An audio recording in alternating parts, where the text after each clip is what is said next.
I want you and that young man to tie that knot. I'm gonna pray for you. And I want you to hold on to God's unchanging hand, because he helped Joshua fight the battle of Jericho. Yes. It's the old He helped Daniel get out the lion's den. He helped Gilligan get off the island. Let me get straight to the business. Yeah. Got them lions in the building. Yeah. Why you lying to the children? Yeah. Why you lying to the children? Yeah. RIGHTEOUS. Man, you know I've been to bed. Man, they know contest. Yahuwah, he do the bled. We will not see you tomorrow. Cause you cannot go to thought. All the sons and all the daughters. Standing all with big daughters. But my son, he made me Taurus. On that line, I'm still a Taurus. Karate kicking Chuck Norris, 4-5 on my waist. If he started, would not hesitate to get retarded. Oh lordy, he ain't got a PowerPoint, he farted. He running to the hills like a Philistine. G-Hawk hitting Hamites with the guillotine. Situation turned up with the ratchet team. JJ 7000 to the bait league. I know them haters gon' hate me, but he won't debate me. Pistol off safety. He respond, come wake me. If I don't get up, nigga shake me. Really give me up. If he don't show up, then he fake G. I touch down and make these nigga nuts hate me. Dear brother.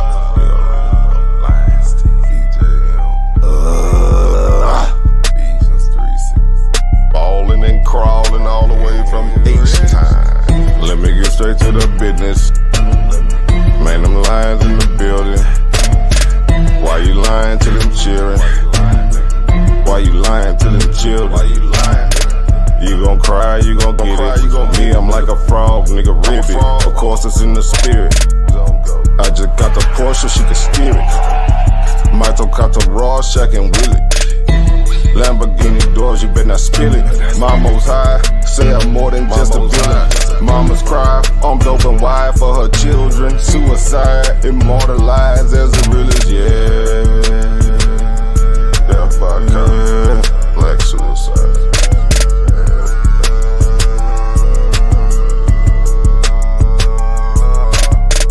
Let me get straight to the business. Got them lions in the building.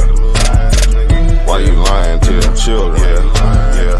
Why you lying to them children? Yeah. RIGHTEOUS. Man, you know I've been there. Yeah. Man, they know contest.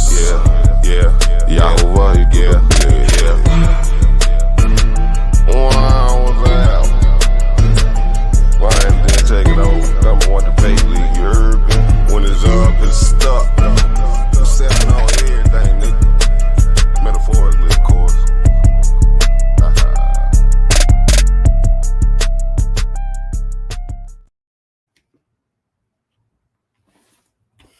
Yeah, you already know who it is. Welcome to the den. Welcome to the den. We have a great discourse ready for the people. Y'all already know who it is. It's Zion, the war child, you know what I'm saying? Along with my son, Nazari Ben Zion the first. Yeah. You know what I'm saying? We are in here in the building, and it's gonna be my co-host tonight. And we got brother Daooeed and brother Timothy in the room. We're gonna bring some good information, right? Some great information about housing, buying houses and credit, and this is a great discourse, you know what I'm saying, that you barely ever really see, you know, in some of the conscious community platforms. So I'm super excited. My son is super excited. My son is in the chat as Lone Wolf and Lion Cub, and he'll be engaging in the chat as well. And so let me allow and big shout out Sister Karima. Everyone, let's do some introductions. Brother Daooeed, introduce yourself to the people. Let everybody know who you are. Okay, my name is Daooeed Israel. Hallelujah. When it comes to my business, when I'm talking about business, my background is in marketing. I owned a marketing company for 25 years. owned a trucking company in Mexico, Canada, and United States that became $1 million company. Did that, economy crashed. Everybody went through that experience. We all grew from it. And so from then on out, I was in direct sales industry, and it led me to finance industry. And so my strength is actually building companies, promoting companies, marketing those companies, and breaking them through the threshold that they have. But in the midst of that, you always had to deal with financing. So writing business and marketing plans led me to always having the right cash flow statements, balance sheets, break-even analysis, all of those type of documents. And then what I found was, as I was developing my companies, even the companies that I had that were very successful, those companies that I developed, you always either lose the money or you spend the money, because we never learned how to truly invest the money and put it away in the proper type of investments that the wealthy use. Okay. And so that's basically what I'm bringing forth is, if I would have known the things that I know today with the money that I was making then, I would be wealthy. I would be possibly a billionaire, but I know I'd be in the high millions. So that's the reason that I'm bringing forth the information that I bring to the people today. And the subject today, I think for me, is home ownership without no credit. So home ownership, credit not mattering at all. I'm going to be dealing with that. And I want to preface that conversation with retirement, because just like as I spoke before, when I was on this show before, I like to preface with this. There are two worlds when it comes to money. There's a world for the middle class and poor, and there's a world for the rich, middle class, and poor, and there's a world for the wealthy. The rich are not the wealthy. The rich are in trouble just like you. They have bills that they have to pay. They have problems. They have all the things that you have to. They're just broke on a higher level, right? But the wealthy, they have instruments and keys. They live in another world. And so I found a way for us to move from the world of poor, rich, middle class, or rich, no matter how much money you're making, into the world of the wealthy that will give you the same type of benefits that they receive. And this is extremely important. It's one of the most important conversations, because economics is so important for our people at this juncture, for the things that we're going to be doing in the future. As the scripture says, it is Yah that gives us wealth to do what? To establish the covenant. That's key. And so we have to understand wealth. We have to understand how it works, and we have to understand where we're going when it comes to wealth, and the proper way to set up finances in order to be wealthy. So that's why I want to, I'm here tonight. I appreciate you all calling me in. Karima, thank you. Timothy, thank you. It's so good. And it's so good to meet you, my brother, as well. I believe it's Zion is how you pronounce your name. Is that correct? And I do apologize if I said it wrong. Khan. You know what I'm saying? Big. I appreciate all of that information, and this is really exciting. You know what I mean? Yeah, man. Me and my son, we gonna take some notes. We're gonna pay a lot of attention, right, my man? Right. So, yo, Timothy Jacobs, go ahead and introduce yourself to the people in the audience. You know what I mean? Shalom. Appreciate you, brother Zion. Appreciate you. Appreciate your sister Karima. And brother Daooeed, I appreciate you also, my brother. You just said a whole lot that just got me like jaw dropped just now. You know what I'm saying? But I'm glad. I'm brother Timothy. I'm with FOPE. I'm not a debater. That's not my field, but I do study a lot. I believe in the scriptures. I stand on that, and I believe heavy in it. sometimes I can get shook up by certain things. You know, that's why we got brothers that get you back on track.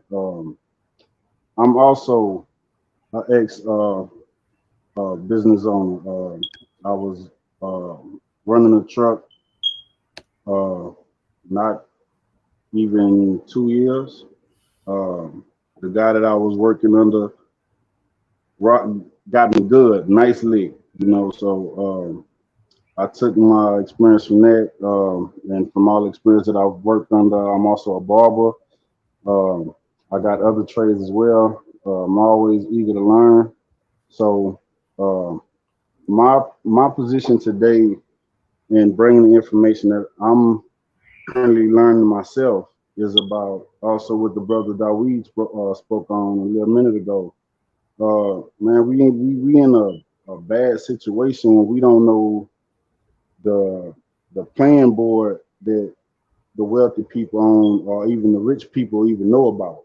You know what I'm saying? We don't understand how to use credit. We don't understand the real definition of money and its power and its use. Um, how it could help us, you know, make our living situations a little bit better instead of always depending on people who brought us here. You know what I'm saying? I've never been okay with that. That's never been my position to have to always have to cow out to these people. But I understand that since we're here, it's best that you use your wisdom to work with them because the scripture also tell you that that's how your blessings come through man.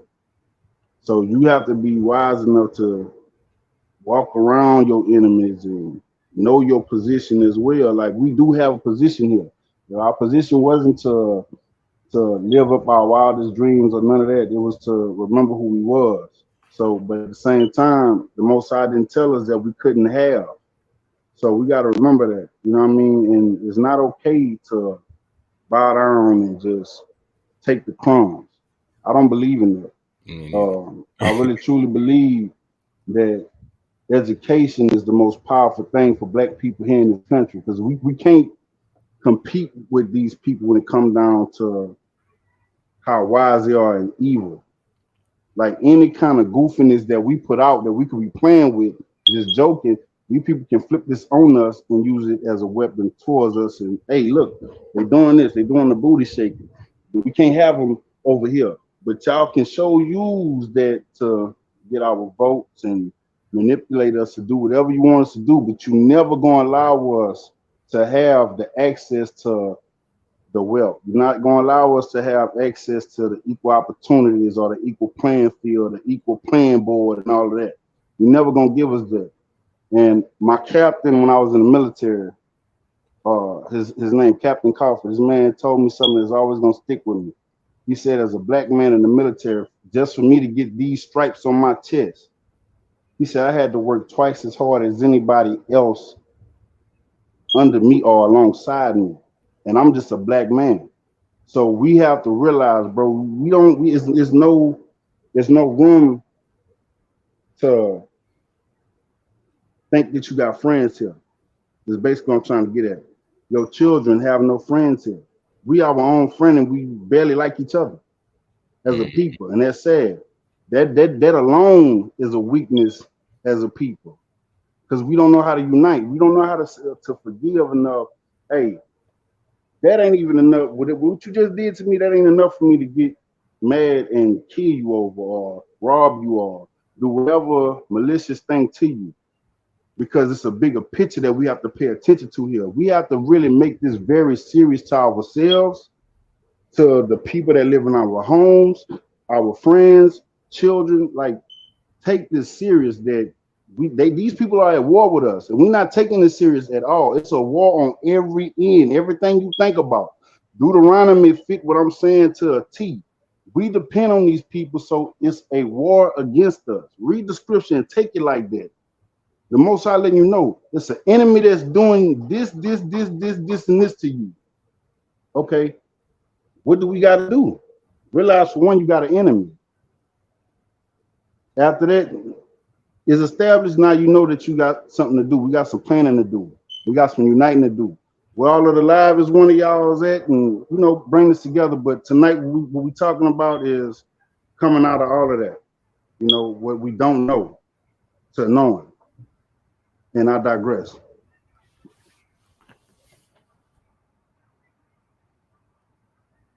Yeah, that's what I'm talking about. Yes, sir. Yes, sir. You know what I'm saying? That was very eloquently spoken and all facts, all facts. You know what I'm saying? I ain't got no discrepancies with what you just brought forth. I want to bring a big shout out. Make sure that last but not least to introduce themselves is Sister Karima. Sister Karima, you there? Seen her just click out. Yeah, she clicked out, I think, for a second. All right, all right. I didn't want to forget her, you know what I'm saying? Sister Karima, queen of the Lion's Den, you know what I'm saying? We love her, you know what I'm saying? And she's a awesome moderator and leader, you know what I'm saying? Just like Judge Holder of the scriptures. Y'all remember Judge Holder, right? Very solid. Hey, man. Hey, Karima, very solid. I appreciate you, sis. Much love. You hear me? Word up, word up. And I want to introduce my son. I want my son to introduce himself for the first time as a co-host here. You know what I'm saying? Go ahead, my boy. Hey. Hey, shalom. Shalom, shalom. Shalom, young king. What you here to do? I'm here to learn from the elders here. Wisdom. That's wisdom. Yes, sir. That's from a right. babe. That's wisdom from a babe. That's right. All right. So let's get it in. You know what I'm saying? Who wants to open and who wants to, respond? Let's you know what I'm saying? Let's do it popcorn style, as they say. I think Brother Daooeed got a whole lot of info that he can drop on all of us. Because like I said, when he gave his introduction, he already said a whole lot. So I think he got way more to drop than what I'm about to say. So I mean, I think it's best that we let him go ahead and do his kung fuing on what he know. If you're all right with that, Zion, I'm moving forward.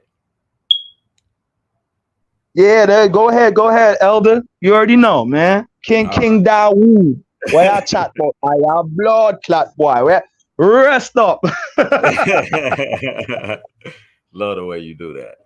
All right, so here's where we're at. Basically, I want to come back and, like I said, I wanted to start with retirement. And the reason I'm going to use retirement is because, just like I was saying, there's two worlds when it comes to money or law or anything else. There's always two different languages. And when you listen to Robert Kiyosaki, it's in one of his books. It's one of his advanced books where he's talking about what makes you wealthy is language, meaning you have to speak the language of whatever it is that you're doing. So for instance, if I'm dealing with law, I need to be able to know those words and the definitions according to their dictionary, because it's a different dictionary than the dictionary that the average person uses. You need to know those words according to that dictionary in order to have the dialogue properly with the judge or lawyers, right? And most people don't. So when they step in court, they step in the wrong jurisdiction and everything. When you're talking about economics, there is another language, and there's no dictionary for that language. See, even the dictionaries that you can find online, a lot of times dealing with those words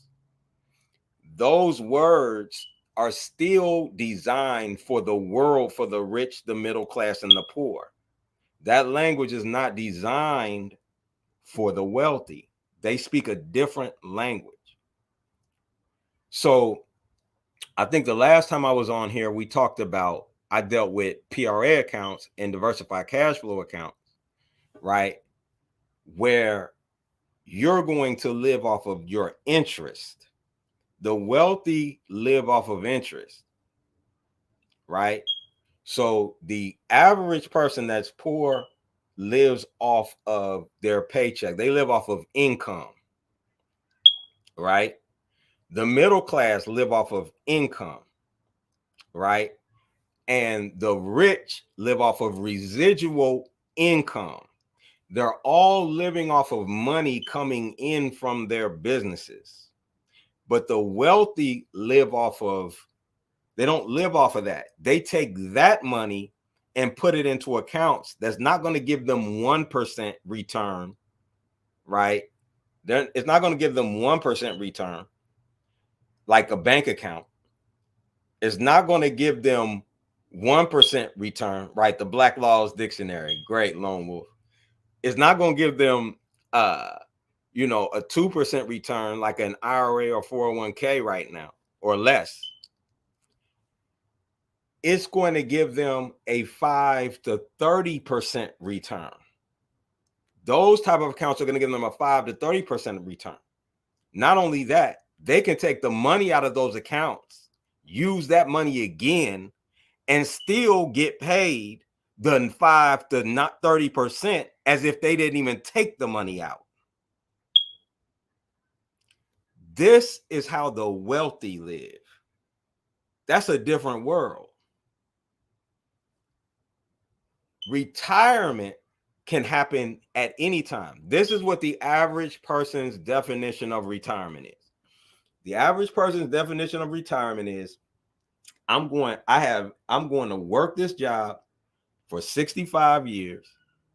I'm going to retire with 40% of what I could barely live off of at 100%, right? And then what's going to happen is I'm going to basically die broke. So the first thing when it comes to retirement, whenever you talk about retirement, the average person is thinking, I got to wait till I get 65 years old in order to be able to retire. Right? So we're saying, hey, yo, I don't want to wait till I'm 65 to be able to retire. I don't want to wait till I'm 65 in order to be able to go live my dream and do the things that I want to do. So those that are strong enough start their own business. But the problem is we do the same thing. We go out, we got the business running. We go do what it is we want to do. We go all over the world. I've been all over the world. I travel. I've done all that. We go all over the world, right? But what we don't do, but our business, as soon as our business crashes, we have a problem. Why? Because we were never given the tools or instruments that allowed us to be able, while we were making this money, to put it somewhere that's going to make us 9 to 30% or 5 to 30% or more interest, right? So if you had $1 million and you dropped it in that account, that money's making money for you. This money is the money that the wealthy live off of. That's why they never go broke. And the type of accounts that I'm talking about, these are accounts that actually, when the stock market goes up, your percentage you get paid goes up. And when it goes down, it doesn't go down, it stays there. When the stock market goes above where you were paid before, it goes up. When the stock market goes down, it doesn't go down like an IRA or an IRA or a 401k. It stays there. That's why the wealthy are wealthy, because they know they got systems where you can't go broke. You can't lose. And those are the type of systems we have to master. Everyone in the 1930s, if you're not familiar with the 1930s, I'm just going to say real quick, you'll know when I say it. It was the stock market crash, the biggest stock market crash. In 1920s, it was the roaring 20s, meaning everybody was getting paid, quote unquote, in America. Like it was a excellent time, right? So when you like, share, and subscribe, I'm with you, Lone Wolf. All right. So when you are right, the Great Depression, exactly. But the 20s were roaring, right? But in 1930s, the Great Depression took place. Do you know who didn't feel that? Everyone who had the type of accounts that I'm talking about. Even the rich who didn't have what I'm talking about. Those individuals ended up broke. That's the power of this. So what the banks do is they take your money, and they're allowed, you can only use your money twice legally, which most people didn't know that. But the bank can use your money 9 times. So and they can 9 times. They can multiply your money 9 times. So every dollar you put in equals $9 that they can utilize. And they utilize it. They utilize it by utilizing the same exact type of account that we're talking about.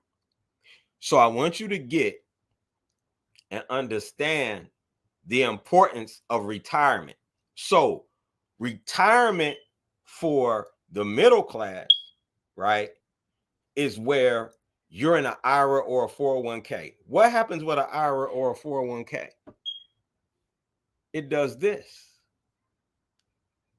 It goes up and goes down.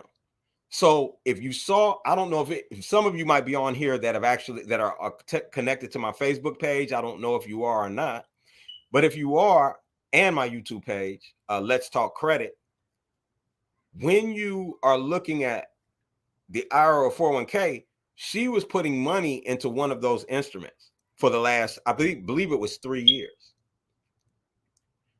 $50 a month, I believe it was $50 a month, small amount. She has a bigger one, but that was a small one, she said, right? And I'm divulging this because it's live and it's public. I wouldn't divulge somebody's information if they didn't make it public. And we were doing a conversation. I asked to make sure she was okay with that. Now, she put in $50 for 3 years. You know how much money's in that account? $200. $200. That's $3,600, right? Is that $3,600? Am I right on that? 600. No, that's $1,800 she should have in that account that should have been growing interest. So she should have more than the $1,800 that should have compounded, right? That is now only worth $200 because it's attached to the stock market. Now, everyone knows you do not take your money that you're betting, like in other words, if I got to pay bills, I got to do this, I got to do that. I don't take that money and put it in the stock market. Why? Because I don't care what anybody says, and neither do they.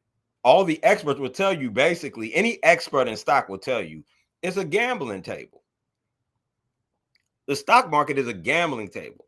You might have learned how to hedge your bets. You might have mastered the game where you end up on profit, right? Right. But my point is, I was a day trader. So I understand stock and how it works, right? So I'm not just talking, I understand the stock market and how it works. So the key thing that I want you to get is that why would you put your retirement funds in the stock market? That doesn't make any sense. But these are the things that they've given to us. See, this is the key point. The poor, the middle class, and the rich were only given instruments to make them poor again purposefully. Why? Because when Rockefeller invented the school system, he said there were 2 things. There were 2 key rules that he created in it. He said this. He said, 1, I want no competition. You are never allowed to make these people intelligent enough to ever be able to compete with me. That was number 1. You can look this up. I'm not just talking. This is fact. Dewey was his best friend. That's why we use the Dewey the decimal system. instead of the metric system. So it was just they were boys working together. So the education system is designed for one, so you can never compete. The second thing it's supposed to do is create employees for their businesses, him and any of his partners. That's it. So it was never designed for you to become wealthy, period. So everything that you're normally given, it is a trap in order to make you poor again. Okay? The information that and then the information on top of the information, meaning there's two levels of it. There's a level for the average person. Like, for instance, let's say before there was, you would only know about a bank account, meaning a checking, a savings, right? And possibly CDs. When I was coming up, those were basically the three things you're going to hear. You never heard about an IRA, a 401k, any of that. But the IRA 401k was never designed to make you wealthy either. That was designed for the next level of people that broke the matrix and wanted to expand a little bit. Right? They just broke to level 2. So there's a level 2 conversation as well, which will keep you broke, but you think that it's designed to make you wealthy. So a person is like, yeah, well, I got an IRA, I got investments in that, I got this, I got that, I'm doing this, right? It's business, right? I've got all of these things, but why do I keep ending up at the beginning of the rat race again? Over and over and over again. Why does that happen to me? What's going on with what happened? What's happening? And what it is you're only privy to the instruments designed to keep you where you're at. So what had happened to me? So let me give you, I'm going to go back a little bit. Let me deal with retirement first on another level, and then on the third level. So we went from the first level. The average person thinks at 65, you're going to die with 40% less than what you were making before you retire, and then you go die. That's number one. Number two is the person that believes the IRA or the IRA or the 401k is going to take you to the next level. And they're in those type of investment accounts, CDs, IRAs, all of that. And they're on a plan to become they're on a projection to become a millionaire within 30 to 40 years, right? That's their projection. We've got that. That's number two. But the wealthy have a different frame of retirement. And this is what I meant when I said retirement can happen at any time that you grasp this concept. And this concept is very important. And the concept is this: there are two wealth cycles, or there are two money cycles. One is a impoverished cycle. One is a wealth cycle. So the impoverished cycle is what the 99% live on. That's why I said the rich even follow this cycle that I'm about to share with you right now. The wealthy don't follow this cycle. First, you got income coming in, right? Next, on the impoverished cycle, you pay your bills. From paying your bills, you do what? You pay taxes, right? Or you pay you use your credit cards to pay or do the things that you want to do because your bills took your money. I apologize. After that, you pay interest payments off on your credit cards, right? And then you try to put the remainder, which is usually hardly anything, into the bank, right? Which is only going to give you anywhere from 0.01 to 1% interest right now, which is nothing, right? And then you have the same income coming in, and you're going through this cycle every single time, right? That's the impoverished cycle. Now, I want you to get this, because if you just make a small switch, you are on your way to being a millionaire that I'm about to mention right now. If you just make the small switch, very, very small switch, you got income coming in. After paying your tithes, you pay yourself next. You pay yourself.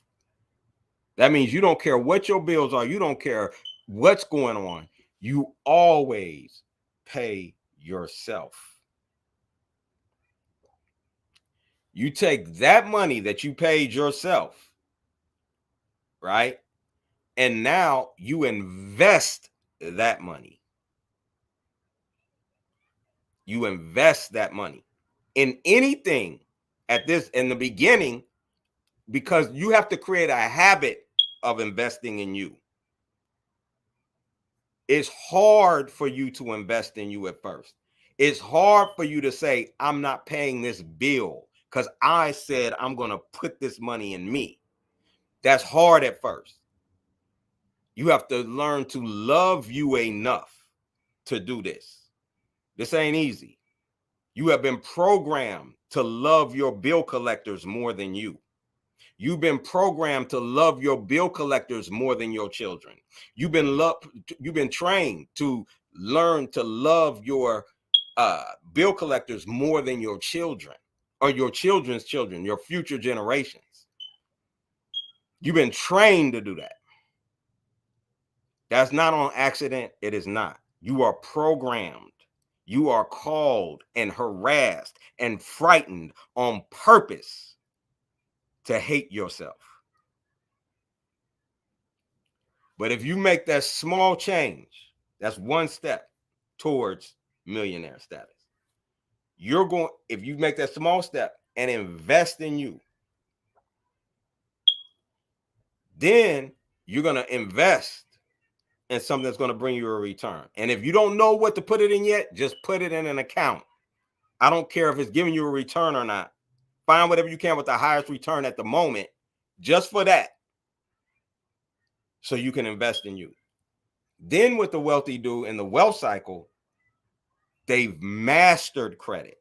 See, I'm a credit repair specialist when it comes to personal credit.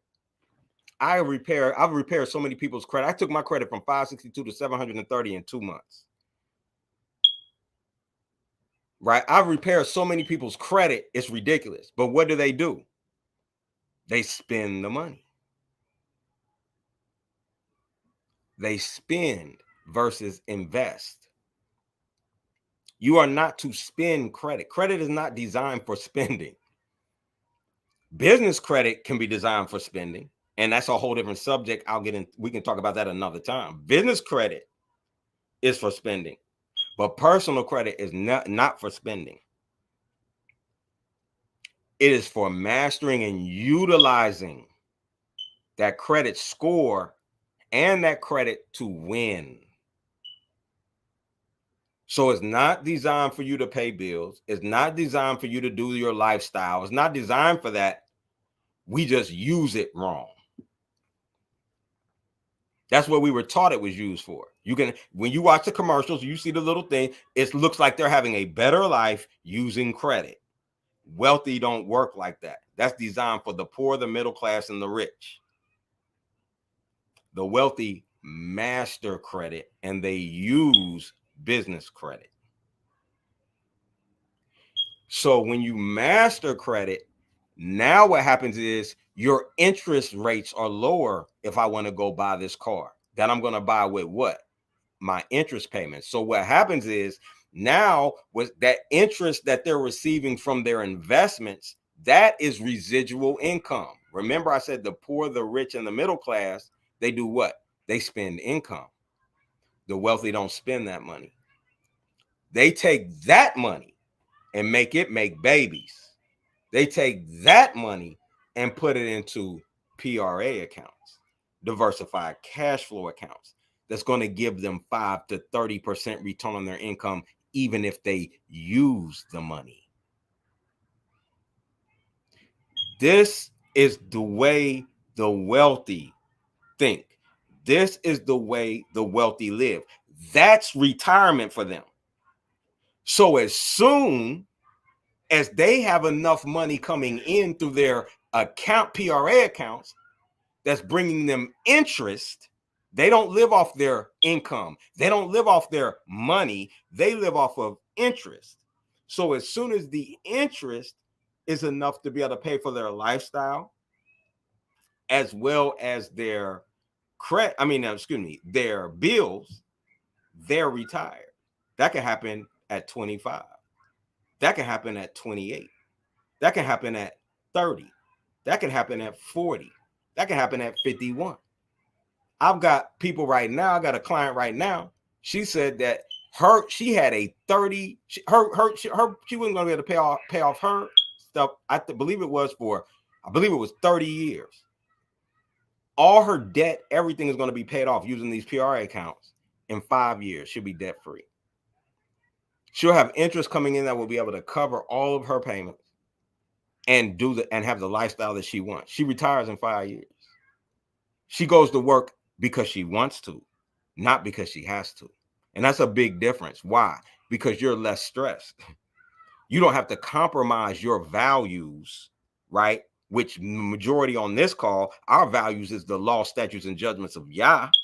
You don't have to compromise your values in order to survive. But you'll be thriving once you learn key secrets like this. And so right now I'm going to stop. We can go into the home ownership without credit after. I don't want to lose anybody. If you want to bring questions or anything like that, or questions to the audience, I'm Con, Bro, elder. you going in, man. Yeah, he is, man. Oh man, he teaching right now, bro. You teaching right now. I love y'all, man. I got this. You know it. Word up, man. Much love, man. This is so educational. You know what I'm saying? It's so informative. I wanted to ask you, you're in real estate, or because you said you had clients and stuff like that.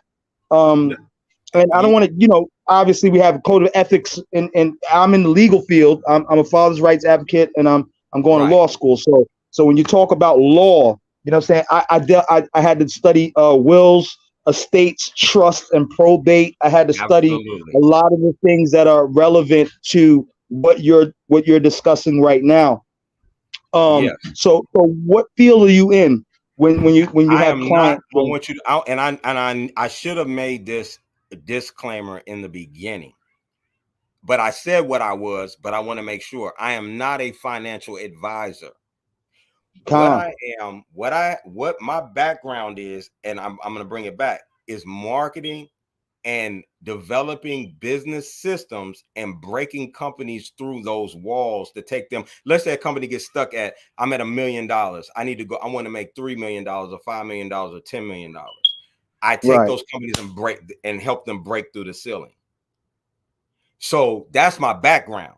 That's what I did. But I've also owned several companies myself because I have those skills. So I've created several companies and I've had successful companies. And so from that, like I said, writing the business and marketing plans for hundreds, if not thousands of companies, I understand finance and how it works. In other words, I wrote business and marketing plans for two reasons. One, for operations, two, to go get financing for the companies. So I had to write them so the banks would accept it and give them money. I've gotten black companies money. You understand? Do you understand how hard that is? Yeah. You feel what I'm saying? Very. So I want you to be clear. I understand, but I'm not a CPA. I'm not a financial advisor, but I've worked with several of them. I had them audit my numbers. I've done all of that. But what I'm saying is, even they, let me share this with you. Let me share something with you, if you don't mind. Is that okay? I want to go ahead, man. Go ahead. I want to share this real quick because it's very important. So I want to say this. My trucking company was $1 million company. I had me and three partners, actually 4 partners, right? Company became $1 million company. Now, wait, with 4 trucks? With 4 trucks? No, we had 10 trucks. I was going for 100. He had a fleet. I had a fleet. I was going for 100. Woo! But this is the point that I'm making. Yeah, never think small. Always, y'all. Always. Big fakes, man. I don't care what happens. Always think big. Bigger than you can even imagine. Go big as you can. Go big. We were talking about airplanes. Before the economy crashed, if 2008 didn't happen, I would have jets right now. Do you understand? Hold on, my brother. Hold on. So you saying it's okay to dream? Man, when people telling you stop dreaming? Man, you better dream, and you're imagining. Man, you are so connected. Listen, okay, man, you're so connected, man. I don't even want to get into that right, because I can go there too. I mean, I teach classes like that, but I'm not going there right now. But you can. But that's a part of the mindset, though, ain't it? Like it is the mindset. You gotta have a dream, right? You gotta have a vision. But I want to get it. I can go all the way into mindset. I teach that. I'm very good at it, and you need it to get where you're going. The key thing I'm saying is implementation is where we lack. There's so many people teaching mindset, so many right now. And I'm watching, and I'm so happy because I'm watching the masses change before my eyes. Remember, I started my first company. I started in like 1992. So I've watched the change of the average person from where they are to when I started my marketing company in 96.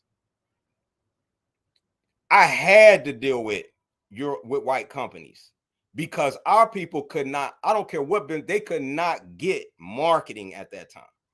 They couldn't understand, why should I invest in marketing? It didn't make sense then. Today, everybody knows I need to invest in marketing. The person that's on the street that just just started a social media platform, they know they need marketing today. That's very important. That's a dynamic change. You got what I'm saying? That's a key thing to building your business. And I know this, and I'm sorry for butting in, but I just wanted to add on to what you're saying. I did this myself, and I can speak to this. Mm-hmm. When I went to barber school, I didn't know how to cut hair to save my life, like at all, right? So in 3 months, I'm learning. I caught on real fast. So I leave barber school. I never went to go get my license, right? Mm-hmm. But when I went back to my hometown in Baton Rouge, Louisiana, I know that it's competitive in the barber market, in the barber world. It is. So I know the best way for me to even be talked about and not even have a barber's license, I have to come from the bottom up. I have to put the legwork in, meaning put my backpack on. You heard me? Walk through the hood. Yep. Hey, you need a barber? And this was right around the pandemic. You know what I'm saying? This is like right before it hit. So I saw this for myself. I went from charging people $10 to being able to not even charge you the $75 that these major barbers is charging you. I'm charging you $25. I went from $5 to $25, but I'm also making what the barbers make just doing what they don't want to do. You feel what I'm saying? But they gonna charge you an extra arm and a leg just to come to your house. So I'm making all of the money to the point to where now my name ringing in y'all barbershop after the pandemic over, and I ain't even in Baton Rouge no more. So I seen what that could do. Absolutely. Yeah, I see. Yeah. So marketing is very, a very, very powerful tool if you're trying to grow your business.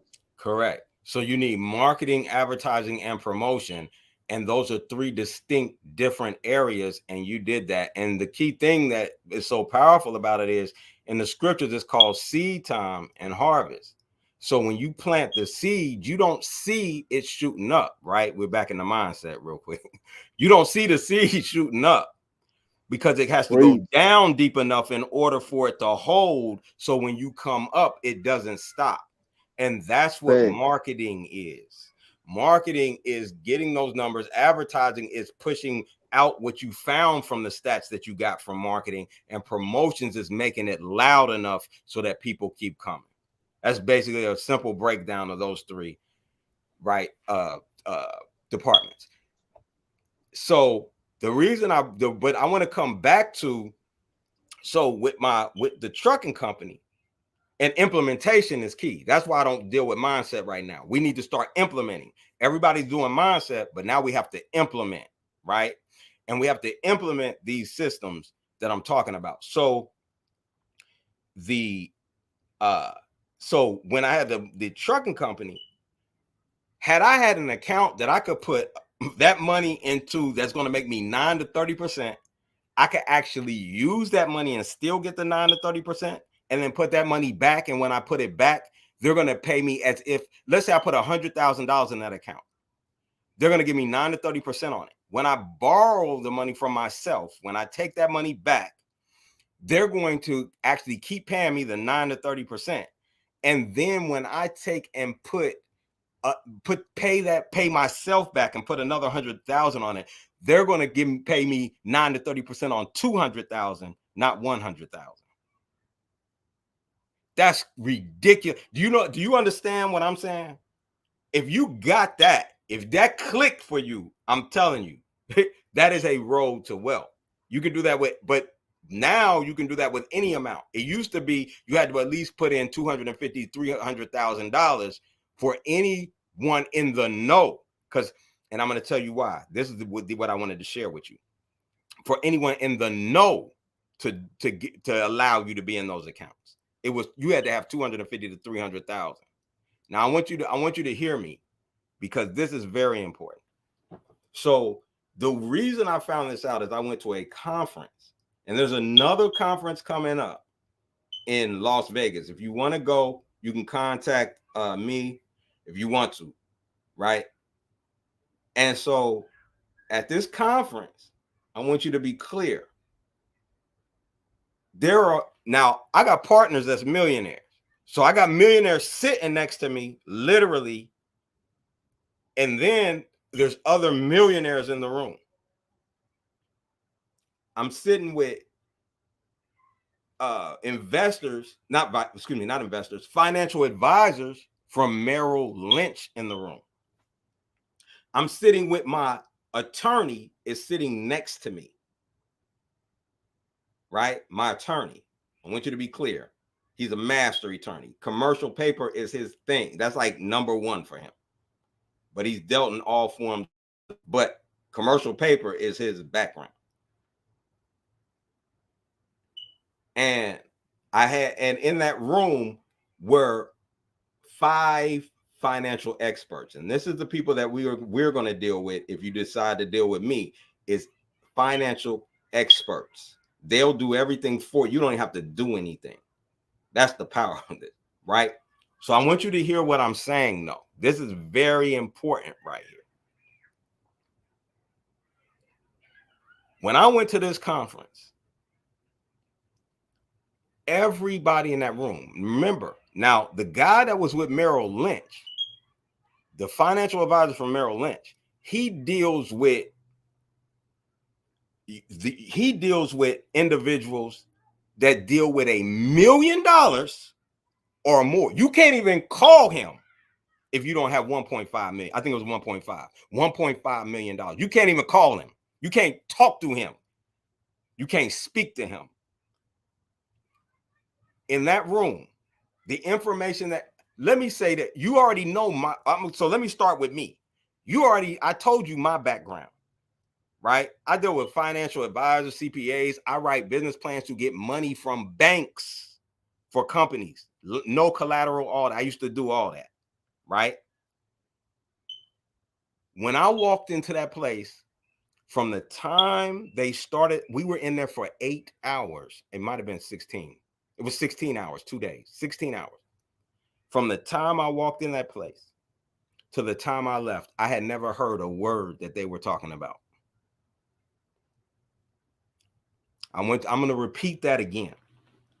I sat in a room for 16 hours, and what they were talking about, I had never heard of in my life. My lawyer had never heard of it in his life. My partner, that's a self-made millionaire. Two of them, there was three of them, actually three of them that were there. Self-made millionaires. They had never heard this information in there. As a matter of fact, they said all of their finances are messed up because they're rich. This is important to get. You got to get this. The financial advisor from Merrill Lynch had never heard this before. And the actual financial experts that was telling us the information we had never heard, when the next financial advisor or the next financial expert got up, they said they had never heard what they were talking about.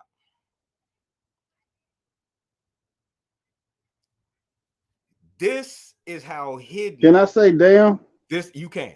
This is how hidden this information. Yeah, that's a damn moment. This information was, because when it clicks, you will understand your life where you messed up. Like, you will be so clear where you messed up in your financial life. It was so clear. It was like a light bulb. When it was like gleam, everybody who saw that was like, I mean, you couldn't even imagine. And this was like crystal clear. It was like a clearing. And so when that happened, and the reason I'm bringing this up is because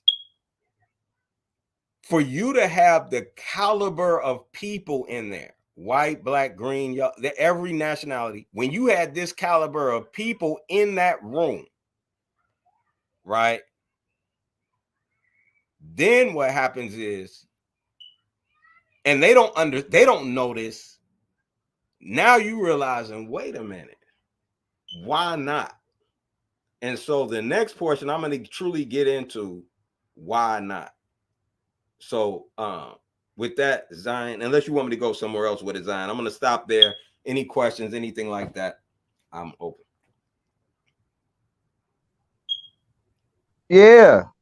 Yo, amazing. Brother Timothy, you got any you know what I'm saying? Pushback, yes, some agreements. Yes, sir. I want to ask, so I'm trying to make sure I put my words together the correct way when I ask this. So you have the resources to, or should I say the people that we can actually touch and be like, hey, I got a business plan that I think will work, or I already have a business going, and I just need the funding and the other contacts to reach out to get more clientele. I'm in the middle of redeveloping that now for business funding. I stopped. I said my marketing company, I had retired. I had totally retired from everything. It was it was a partner that got me back into doing direct sales. And when I did that, I made a lot of money in direct sales. And then what people know is network marketing. There's a lot of money over there. So you would know how to structure a whole team then, like the whole. I know how to structure. I can build a business from bottom to scratch to franchising. I can take it all the way to franchise. Right. I understand that. That's what I did for a living. That's what I need. Excuse my language. So text me. We'll talk. You know, we're gonna talk anyway. We're gonna talk. Yes, anyway. Lord. Yes, Lord. Yes, Lord. So yeah, that's my forte. Marketing and those two things. That's like I can do that in my sleep. That's nothing for me. You understand what I'm saying? That's like the easy stuff. But what I'm trying to do, I don't care if a person has a business, doesn't have a business, if they are investors in stock or whatever, they're missing living off of interest. And so we have to get there, right? And even with the homeowner, that's why I wanted to start with retirement, because we want a long-term plan and make it as short as possible. Just like your business, when you write a business or marketing plan, I'm going to write a 3-year, it's going to be a 3-year, 5-year, 10-year, 20-year plan, right? Of course, we're going to update after the 5 years, but the 3, 5, 10, 20 year, you need that in order for your business to run successfully, right? Well, as I used to always say, right? If you don't have a plan, you do what? You plan to fail. You've already you have a plan when you start a business. Either you're going to put it in definite what? If we go back to Think and Grow Rich, and this is implementation portion of it, not the mindset. If we go back to Think and Grow Rich, what do you say? You have to have definite plans, what? Organized. Definite, organized plans, right? So that it's the same thing with wealth. And I'm going to tell you something else that people don't tell you. Wealth is a profession. You have to actually learn wealth. You have to take it on. And even if you use the financial experts, you're going to learn as you do. Wealth is a profession. Jay-Z is a billionaire because he mastered business. He mastered wealth. First, he mastered business. Then he mastered wealth. That's a different conversation. LeBron James, what did he do? He went to Warren Buffett to do what? Master wealth. He mastered his game, right? But then he needed to master wealth. That's a different skill set. It's a different profession, and wealth is not taught in any school. It's not taught at no school. You can't learn wealth you can't pay to learn wealth at school. It don't exist. And that's why I said it's so beautiful, Zion, that you have your son here exactly where he's supposed to be. Because when we talk about trust, and it's going to be very important if you call me back on here, if we discuss trust, whether we discuss it tonight or at another time, when we talk about trust, it's very important for you, especially going into law and dealing with trust, to understand how the wealthy set up trust is different. And we've had many. Can you speak on that a little bit? We've had many people go through our system that actually had lawyers set up their trust, and they were totally incorrect, and they were exposed, and they could have gotten taken to probate or hit in the wrong jurisdiction due to the fact that they weren't put in the proper jurisdiction. 3, they weren't 3 a member, and nor were they 3-tier trust. So they have to be structured correctly in order for those trusts to be, what you call it. So would you be able to speak on that a little bit about the trust? Because that's actually what I was going to try and speak on too later on. No, I want you to speak on that, and then let's just compare and go from there in a discussion format. No debate, no fighting. Right. Discussion format. Well, it ain't gonna be a debate coming from me, because like I said, I'm just learning this myself. Like, I'm not an expert or nothing. When I contacted Kareem about this, like, I had got tired of getting scammed, losing money. Like, I already lost one business. And what I'm saying is, me too. And this is the point. That's why I'm saying what I'm sharing with you today is so we don't get scammed anymore. So we don't lose money. So we're not utilizing the instruments that are designed to make you broke. We're literally going to be using the instruments that are designed to make you wealthy. They're going to offer you a bowl of lentils, you know what I'm saying, for your whole inheritance. Exactly. And that's what we Hello? Yeah, we got that's what we got to stop it. We got to stop it, because and that's why I started off with. Yah gave us the power to get what? Wealth. To do what? Establish the covenant. Remember, when we left Egypt, we spoiled the Egyptians. Right. We left with wealth. How do you think we had the gold candlesticks to build the ark? How do you think that was with wealth? Don't get and let me add to that, Elder, because scripturally speaking, a lot of people don't really pay attention to the investing side that's in the scriptures. And in the Absolutely not. scriptures, there is a lot of talk about investments, Massive. inheritance. You're talking about estate law, and you Absolutely. understand? And it's in the scriptures, right? Absolutely. And it's a part of covenant building and nation building. And so this is why this Right. is so important to us as Israelites. I'm a Rastafari Israelite, you know what I'm saying? So important to how we move and how our future generations and our generations. Remember that scripture that said that a good man leaves something for his generations and his inheritance. To his generations. children And and his inheritance. children's Come children. on, Children. that's Facts. Come on. calm. Hold up. So that So we gotta that's talk what? about. 4 We gotta talk generations, huh? about. That's right. That's That's right. three. That's right. So, calm. But I'm talking about Go what ahead, I'm y'all. talking about. You'll leave it forever. Right. There's a difference As a between matter of rich fact, and wealth. the promotion for my event that's coming up on, and this is a free event in Chicago. So anybody in Chicago is welcome to come. My promotion says how to build wealth for how to leave wealth to up to 10 generations. To at least 10 generations. How to leave wealth to at least 10 generations. Can you just briefly, both of y'all brothers can build on this. Can y'all briefly just educate the people in the chat? I'm sure there's people who are watching who will watch who probably know the difference between being rich and being wealthy. You know what I'm saying? So if y'all can briefly just touch on that on what the difference between wealth and being rich is. Absolutely. I think that would come. Absolutely. Did you want to go first, Timothy, or you want me to? Yeah, I could say a little something on that. Just from me owning a business myself and just watching and knowing the benefits and just the different tax areas when it comes down to where that comma sit, right? Yeah, can.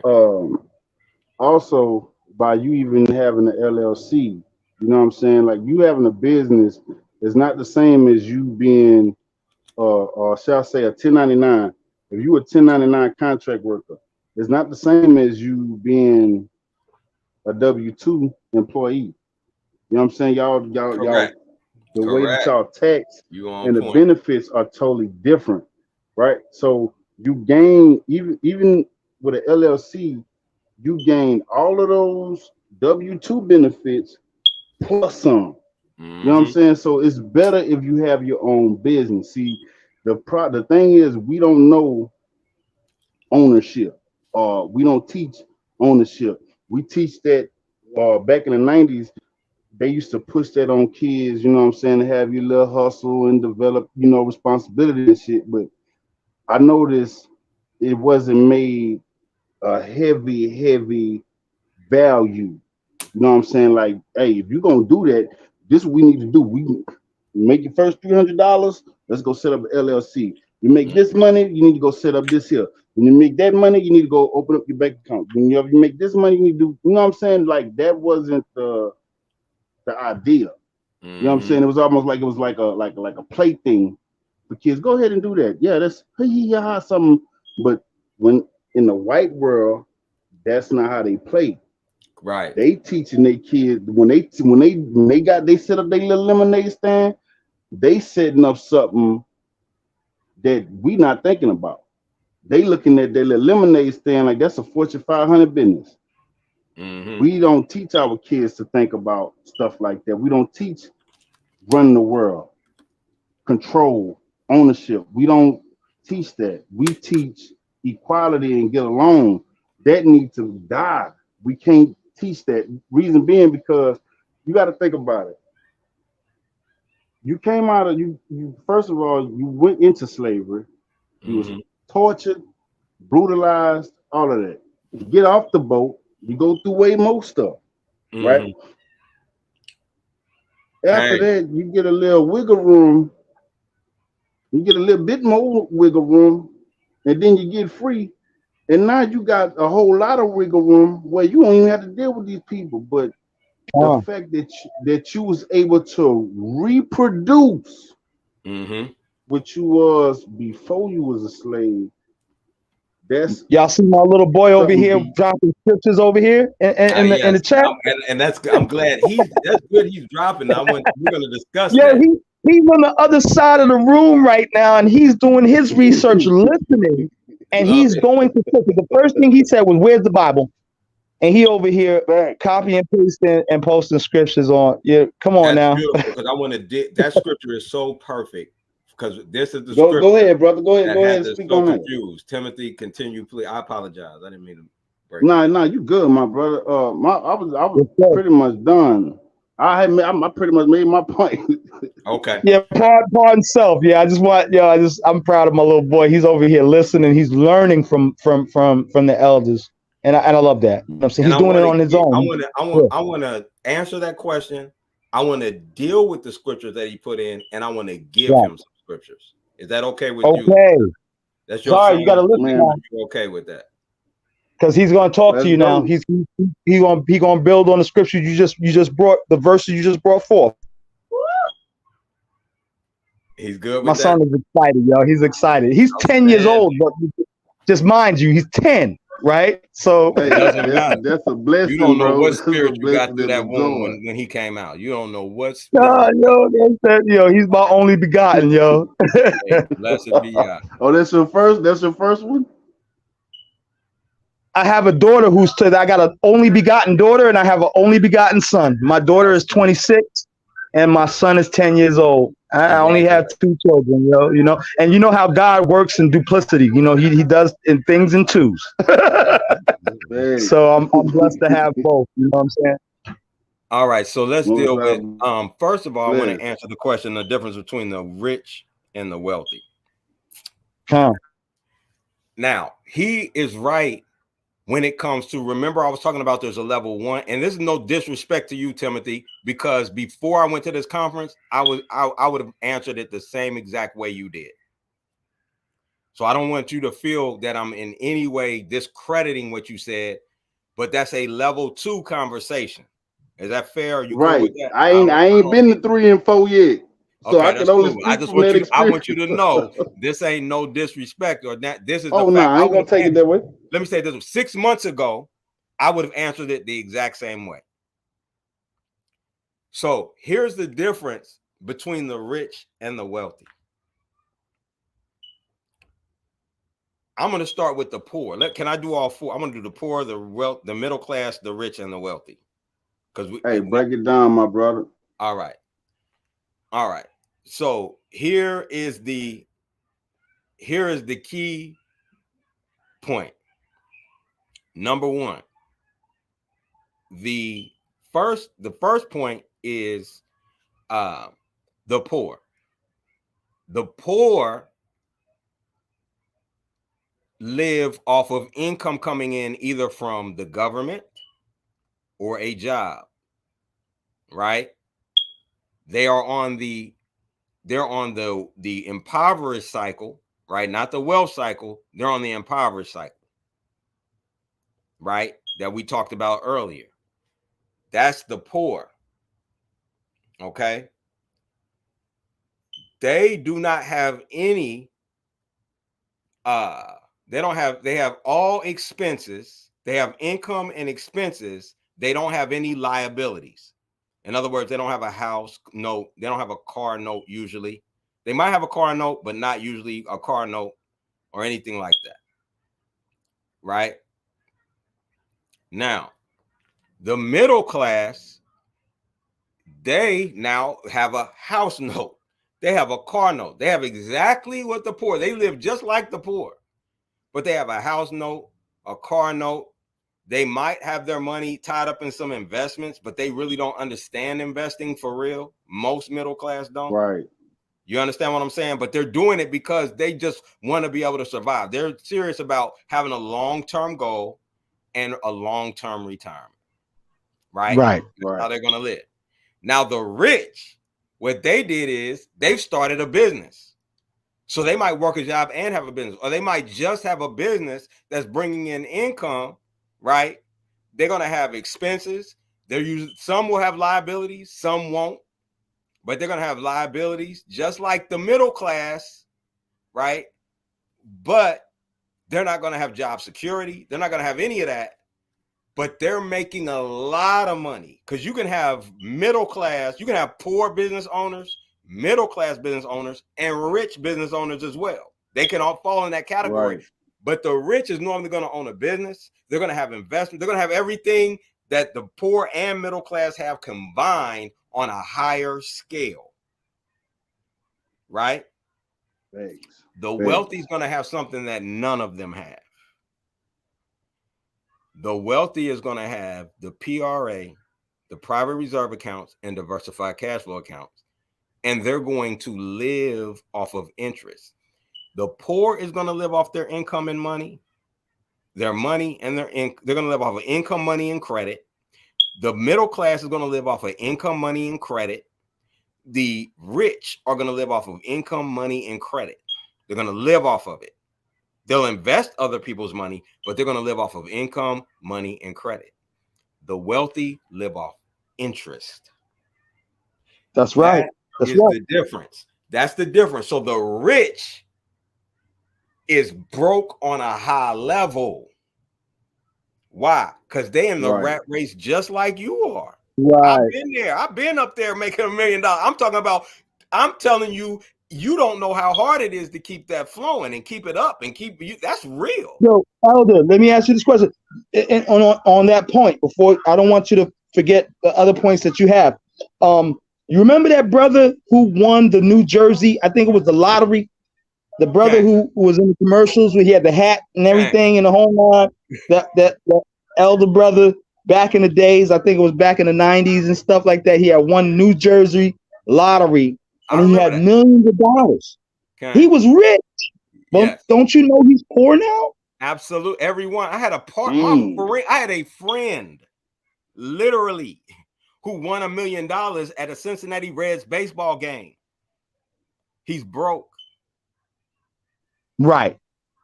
So I want $1 million ain't nothing unless you know how to use it. Unless you know how to invest it and put it in the proper key phrase, the proper instruments that's going to give you the return that's going to last for your life that you will not lose. This is key. It's the key ingredient. And that's what the wealthy have mastered in different forms. So when I'm talking about how home ownership without credit, where your credit doesn't matter, they live in a world like that. We don't live like that, where your debt to income ratio don't matter. That's a whole other place. Oh yeah. Don't you know the probate court? Right. A brother a friend of mine, he posted something recently on Facebook talking about his estate. And I don't know if he's actually going through some health issues where he's like considering, probably writing his will in the whole nine. But I had to educate him just a little bit about the probate courts, because if you have debts, you have outstanding debts, even though you might write a will that allocates your assets and whatever financial reserves you have in the bank accounts and stuff like that. Don't you know that the probate courts come and get that first to repair any debts and finance and debts that you may owe before you're able to, before your children or anybody who's a part of your living will is able to allocate what you left for them. So what ends up happening is people write a will, but if their debts are higher than their assets and their finances or what they have left, correct, then their children don't get anything. But the only way to actually protect your assets and your finances is either to place it into a family member's bank account or under a family member that's not your name, or in what's called a trust account. Correct. Right. And that's and the key is to set up the trust. This trust that our experts set up are bulletproof trusts, meaning They cannot be pierced. So therefore, this is how the wealth. So this is the thing. They can't be pierced because the way that they're set up. So now you never have to go in probate. Ever. There is no probate. You skip it and they can't touch you. And so now you're able to keep that wealth and keep it in these trusts that's going to leave generational wealth for your families forever. So the final is a trust. So if we come back to let's go back to the level 2 conversation. The level 2 conversation, which Timothy brought out so well, and he explained it so well, is that you start with a W-2. The W-2, you're going to pay the highest amount in taxes, 37%, no, this is going to be higher than it's going to be 37%, I think it is. Yeah, 37% around that, or a little bit lower, 28 to 37%. When you move from that stage and you move to the taxes in the when you move to the business owner, you're going to move from 15 to 22% you're going to pay in taxes. And that might not seem like a lot to people, but with all the write-offs and everything, that's a lot of money that you can put back in, that you're going to be able to put into your interest-bearing account that you're going to start living off of, that interest-bearing account. Yes, sir.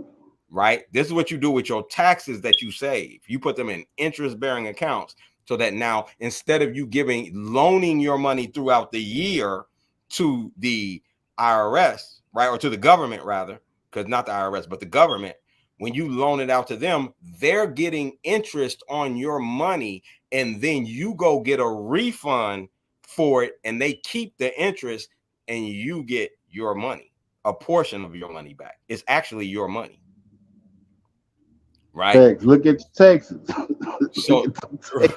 So now when we move from the business owner to an investor, now you drop down, I believe it's 12 to 8 or 15 to 18% tax you got to pay, right?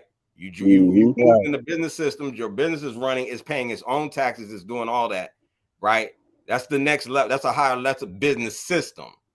Now you're an investor, you're investing. Now you move to 15 to 18%. But we want to do what the wealthy do and pay 0 to 5% taxes. That's the trust. And so you got to go through these stages. That's what Trump was talking about. You got to go through these stages of development, and we walk you through these stages of development because I'm at the point now, you don't even start a business to be profitable or make money. If you really want to start the business and you want it to have cash flow coming in and be profitable, that's great. But you can use a business as a tax shield.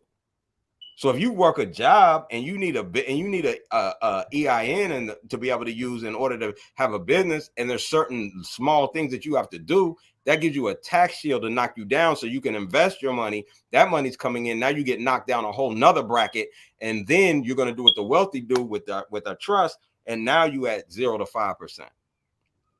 So that's what I'm saying. That's the power of that portion. Now what I want to do, if that's okay, if there's no anything else y'all want to say, I wanted to move to your son's scriptures because those are great.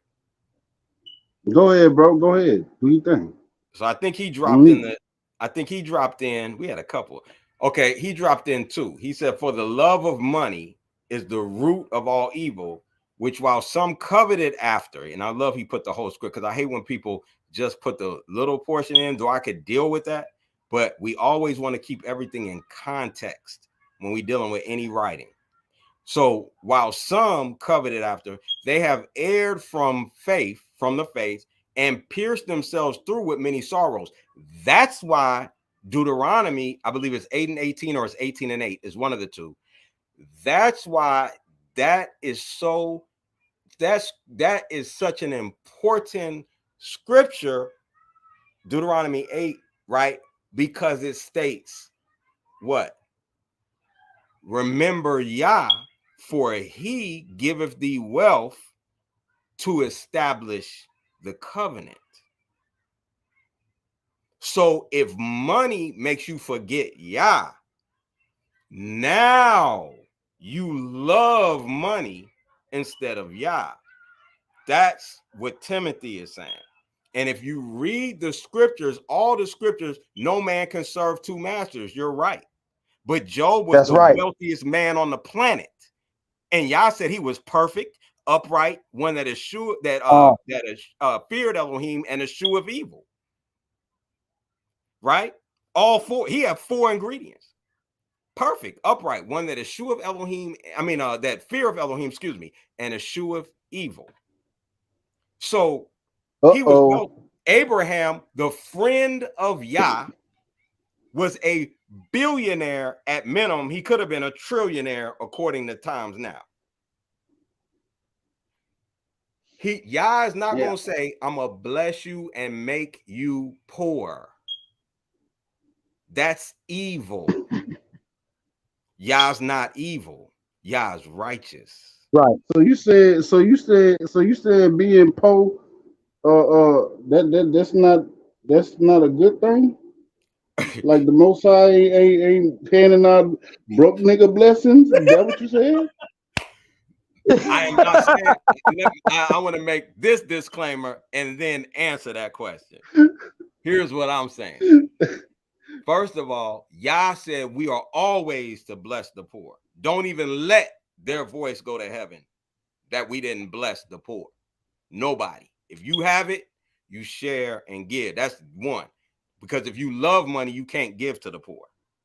You can't love money and give to the poor. So we got to make sure that the poor is always taken care of. But if you read the scriptures, when you look at the scripture and you really read the law, you're going to see where you really are taking the poor, having them work for you for 7 years, and then giving them what's necessary in order for them to start their own business. See, we were never to work for anyone. That's why Yah said, Israel is my servant, even my firstborn. Let him go so that he can serve me. So we were bond servants. In other words, employees and captives in Egypt. That's not chattel slavery now. That's not chattel slavery. Not chattel slavery. We were both. We did both. We have both sides to that. There's a chattel slavery talked about in the scriptures, and there is a servant that is a man or maid servant as well. Those individuals are only supposed to work for you for 7 years. They cannot work for you longer than that. Right? At the year of release, you even to go get, if your brother had to go work for a stranger, you're to go get him. We are Yah's servants. We can never work for them. We can never work for somebody else longer than 7 years. That's why Yah said, how has Israel become a homeborn slave? You ain't even forced into slavery and you go work for this man. What's wrong with you? So the Bible teach ownership? I'll wait until later to ask you about the Deuteronomy 28 conversation. Let's stay on course. No problem. I'm just saying. We got the curses and stuff like that. You know what I'm saying? We know that we fell out of grace and we were left to the whim of our oppressors, etc., etc. But I don't think that that's what God intended for us. I think that was a result of our own ignorance and disobedience, both. Cain. Right. And so we have our goal. The reason I do this is we have to get. Remember, it says what? Go get them, deliver the poor and the needy, deliver them, and giving them money. Even though I advise people to still give, don't get me wrong. I'm not saying don't give money. I'm saying this: giving them money is not the solution. It's a band-aid, but it's not a solution. And so we have to get them and get them to that next level. Now, I want to share with the young man a couple of scriptures. So the first one, I believe, is the Deuteronomy 8 and 18, where it talks about, and I've been talking about this the whole time. I want him to get that scripture. That's key. I want to make sure that's right. Let me look that up real quick. Hold on one second. I want to make sure I don't want to give him any false information. at all. I think my son had posted Proverbs too recently. What was that? Proverbs? Was that 26? No, Was it? no. Proverbs Yeah, 28 verses 22. It says, he that hasteneth to be rich hath an evil eye, and considereth not the poverty. That's what you just said. Correct. People who want the love of money doesn't consider people who are poor. And I think that my son was, he literally jumped on that when Hey, he's on point. Hey, I don't understand how this 10-year-old. You told me to. I told was already looking.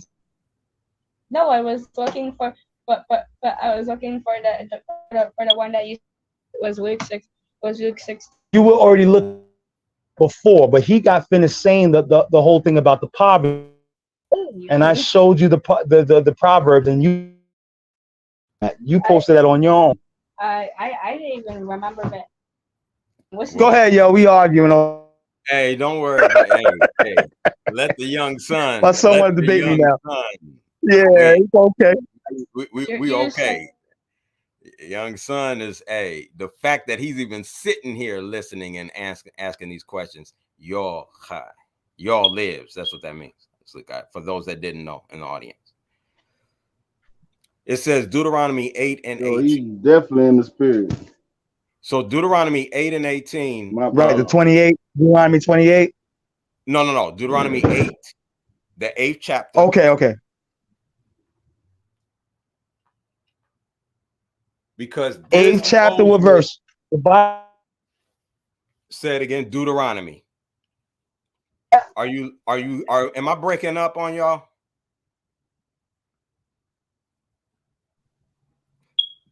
No, I hear you just fine, bro. You hear me fine? Okay. So Deuteronomy 8 and 18. I'm gonna read this where it says, "But thou shalt remember Yah, thy Elohim." This is very important right here. Remember, he will whenever you see Yah giving us a lot or wealth or anything like that, because if you go to Deuteronomy, I believe it's 32, where it talks about if you wax fat and forget Yah, right? Or it says no, Yeshurun waxed fat and forsook Yah. So when you get wealthy, your goal, you already have to have your goals in place. That's where that long-term planning comes on the philanthropist effort that you're going to have to help people in, our people and the world. You want to have that already in your mind.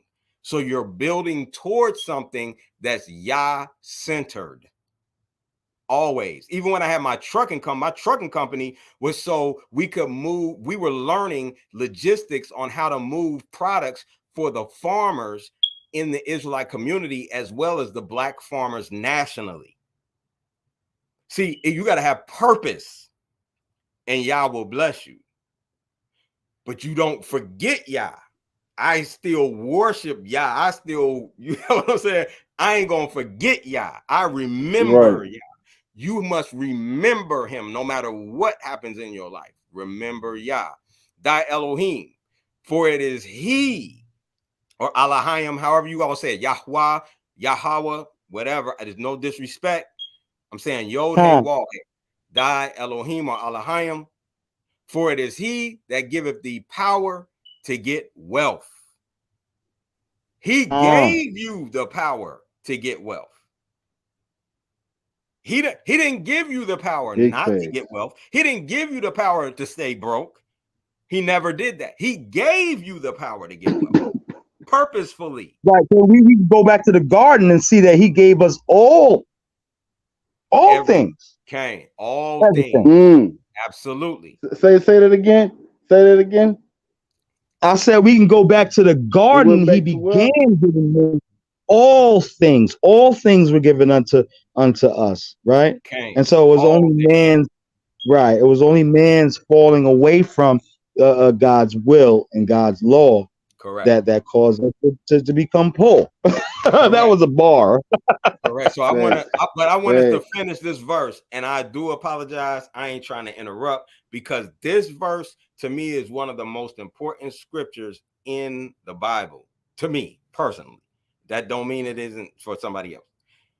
But thou shalt remember Yah thy Elohim, for it is he that giveth thee power to get wealth, because the why is more important than anything.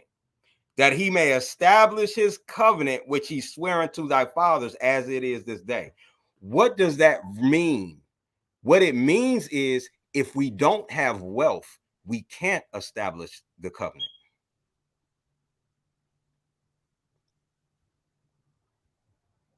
Thanks. Let's read that again. Let's let's look at it. Let's really look at that. It says, but thou shalt remember, It says, but thou shalt remember Yah, thy Elohim, for it is he that giveth thee power to get wealth. Why? That he may establish his covenant, which he sware unto thy fathers, as at this day. That's why when we had the greatest kingdom on earth, which was under Solomon, no one has built the kingdom of Yah to the level of Solomon. Though David and Saul, I have to give Saul credit. Saul was one of the greatest kings we ever had. He just made a mistake and was shunned for it.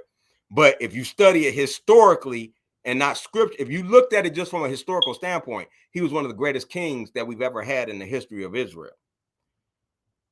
King David built it to the next level, but Solomon took it to the peak.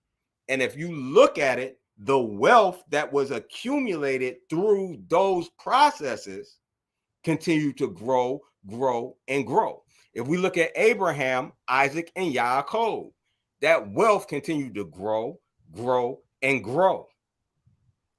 It only diminished when we forgot Yah. Solomon forgot Yah. Right? It diminished. It continued to grow. Right. And why did he lose focus of Yah? Didn't the scriptures say that a king should not multiply wives unto himself? King. Right? King. Absolutely. He lost focus. And so the key thing was that he did that. He and made deities to those wives, for those wives, and they led his heart astray. And as the scripture says, because he married the women that Yah said don't marry, the nations that Yah said don't marry. So he was doing kingly marriages that should not have been done. And so he forgot Yah. That was what he did. And so what I'm saying is, this scripture is important, because when we start talking about wealth, see, right now, wealth is in the hands of the wicked, correct? Right. The earth, Yah said that. Right. However, but the hands that we need the people to have the wealth in, they're scared to become wealthy, because Rockefeller and them taught them what? That money is the root of evil. They left out the love. They said money is the root of all evil. But he didn't live like that. But they taught us that. They taught us the lies and deceits. Marketed through television programs. Marketed through radio programs. Marketed through pamphlets. Marketing. That's why marketing is key. So most people think they have their own mind, but they're actually walking around with their mind they created, because they don't even walk around with that mind. That's a mind they created. The next one, Proverbs 28, right? There you are. Yeah, we lost you for a second. Can you hear me now?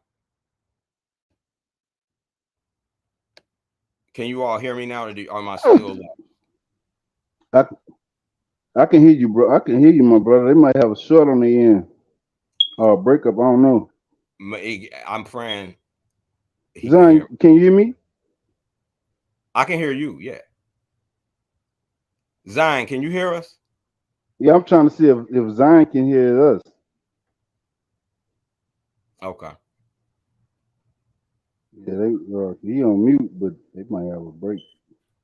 I don't know. We're just waiting. But go ahead, my brother. I'm sorry for breaking your stride. Oh no, because I want to make sure the young son's there. I want to share another scripture with him. He already did the 28, So what I want to do is go to Proverbs. Let me see. This is going to go right back to the difference between the rich and the wealthy. And it's going to be in Proverbs.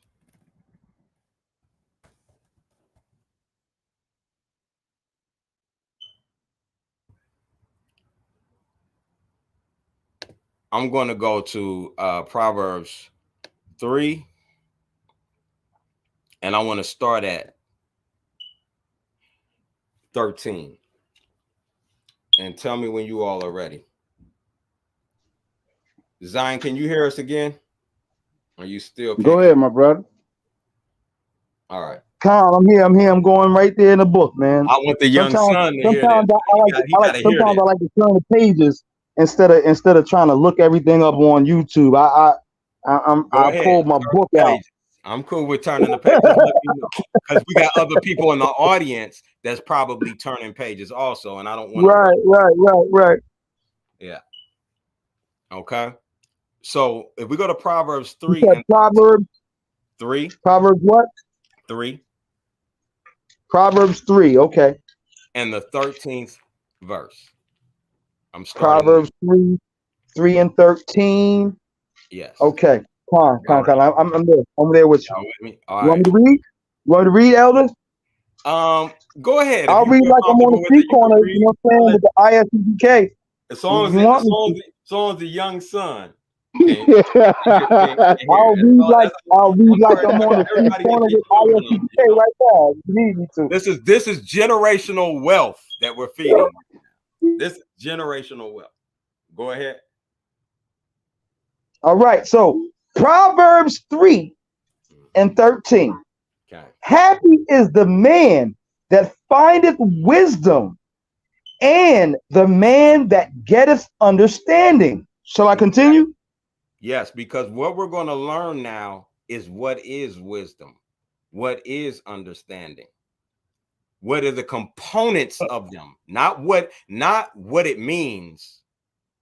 What are the components? How do you know when you have wisdom and when you have understanding? Go ahead. Proverbs 3 and 14. Okay. Right? So for the merchandise of it is better than the merchandise of silver, and the gain thereof than fine gold. So it's greater. I want you to get clear. Wisdom and understanding are greater than the merchandise, that which can be bought with silver, and the gain of fine gold, right? Because you're always going to get an interest percentage on gold, right? So the gain is the interest or the profit that you will get from the investment of gold. Go ahead. So Proverbs 3 and 15. She is more precious than rubies. More precious and than all the things thou canst desire are not to be compared to her. And what is her? Do not compare riches with wisdom and understanding. I want you to understand, because this is very important. And when you get it, this is what it's talking about when you hear the story about the tare and the wheat. They look just alike. The tare looks like the wheat, but they're two totally different things. You must become wise and understanding, not rich. And this is a big difference. That's what wealth is. Wealth and wisdom and understanding are synonymous, and you're going to see why. This is why you must have it in order to establish the covenant of Yah. It's very important. That's why they taught us against it. That's why it's a war, as you were talking about in the beginning, on economics. Go ahead. Okay. Proverbs 3, verse 16. Okay. length of days is in her right hand, Stop. and her left Stop. hand. Stop. Rich Stop. pause. Length of days is in her right hand. That means health. The one component you're going to know when you have wisdom and understanding, you're going to have good health. Longevity. Calm. That's one thing. Yes, your health is going to be optimum. And that's scriptural all through the scriptures. That's why Caleb was 70 years old, could war like a young son. That's why Moses didn't lose his eyesight. Length of days, is what we call in modern times health. Go ahead. And in her left hand. Come. And in her left hand, What? riches and honor. Whoa, wait a minute. You mean to be wise and understanding, I must have riches and honor? You mean I have to have riches to be wise and understand? Yes. Come. Success leaves clues. That's why Abraham was a billionaire or trillionaire. That's why Job was a billionaire or trillionaire. That's why, what's his name? I can go down the line. All of them was wealthy. 99% of them was wealthy in the scriptures that Yah said he loved, because Yah understands this. And Solomon, according to the scriptures, is the wisest man that ever lived. So if that's the case, and he's writing a book of wisdom, and he's talking about the components of wisdom, we have to get it. Because what does it say in Ecclesiastes? The poor man's words are not heard. See, we have to take concession. What do I mean by that? That's what I'm talking about when I say, when you have your money coming in, making enough money in your interest to where now you got enough money so that your bills are paid and your lifestyle, you don't have to make a concession to your job. Well, as a nation, are we going to make a concession to the other nations so that we can get a payout or a payoff? We are going to be top. I'm watching this happen in real life right now. We're talking about Russia, China, but Africa is positioned to be the #1 economy in the world within the next 20 to 50 years. #1. And Africa is attached to Israel. Israel is a part of Africa. They're on the same continental thing. That's fact. They got books on it, everything. As a matter of fact, when you go to Israel and they got plaques talking about their part of Israel and showing you the actual land masses and how they're connected. So I want you to get that. I'm saying this to say that when the wealth is going to be commiserate with our remembering Yah. It's commiserate with it. You might be going through a process or growing or something's happening and you might not have it. I've been homeless, everything. Don't get me wrong. I want you to be clear. When the economy crashed, Daooeed was homeless. You understand what I'm saying? I want you to be clear. That has happened to me. I have been homeless a couple times.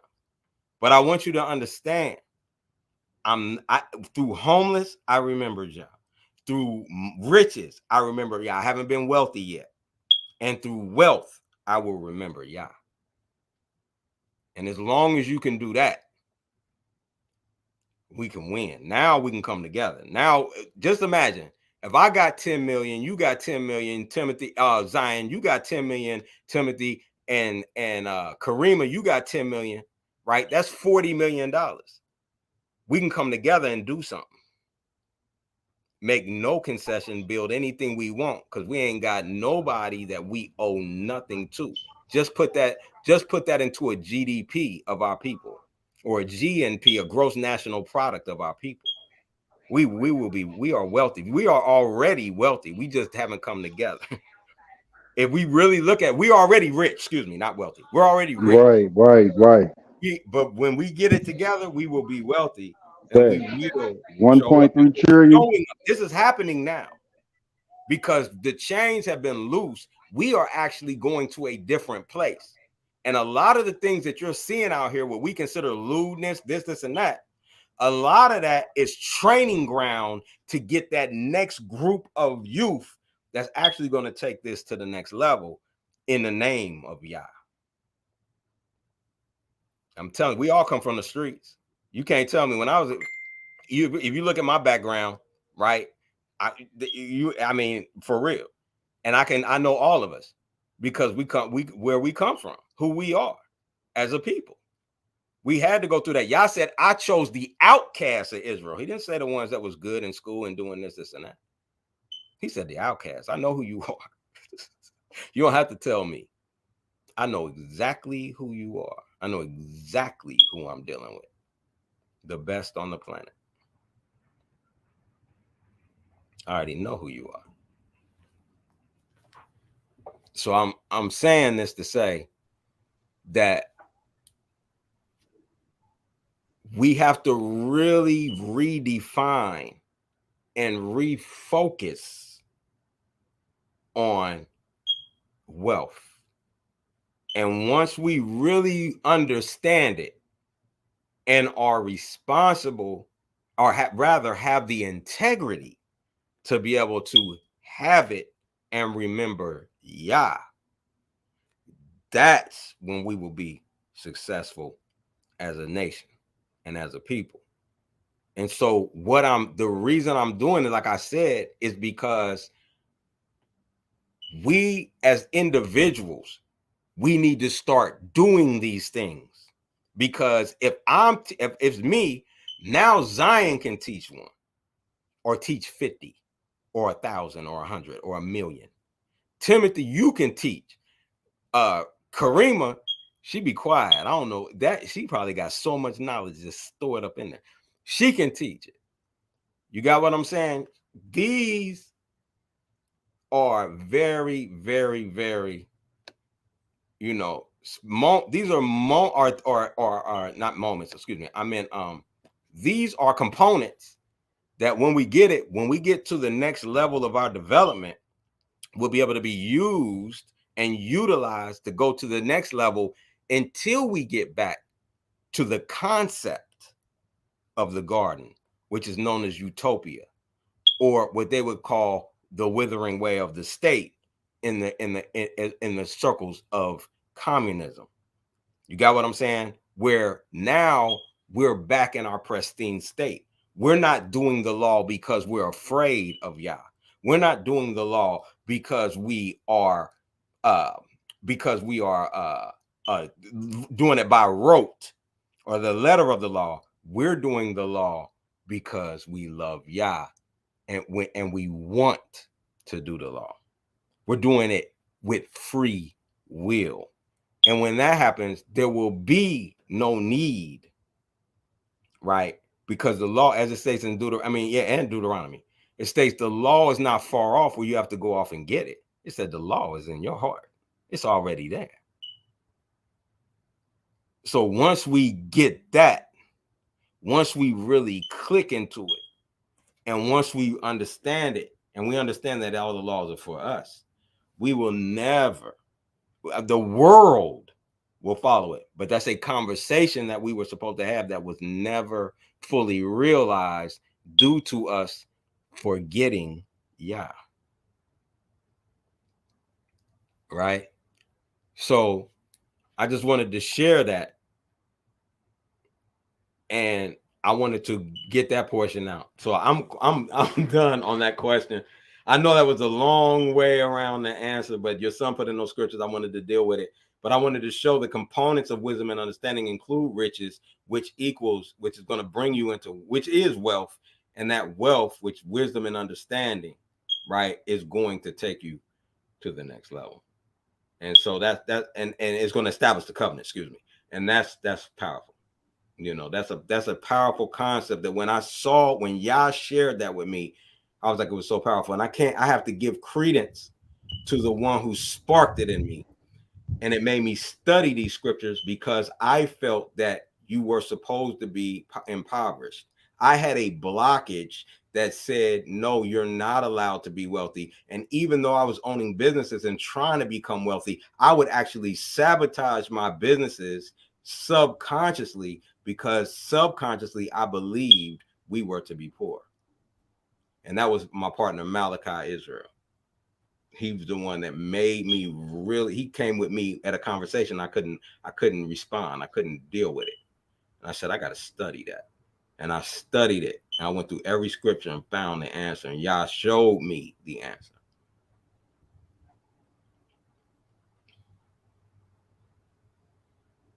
So I appreciate your indulgence. I'm good. Can I backdoor that real quick? You please. Can y'all hear me? Can. Well, with that, I think it make a lot of sense that we realize that that's how these other nations are able to function. Why you think they come from their country to come where we at?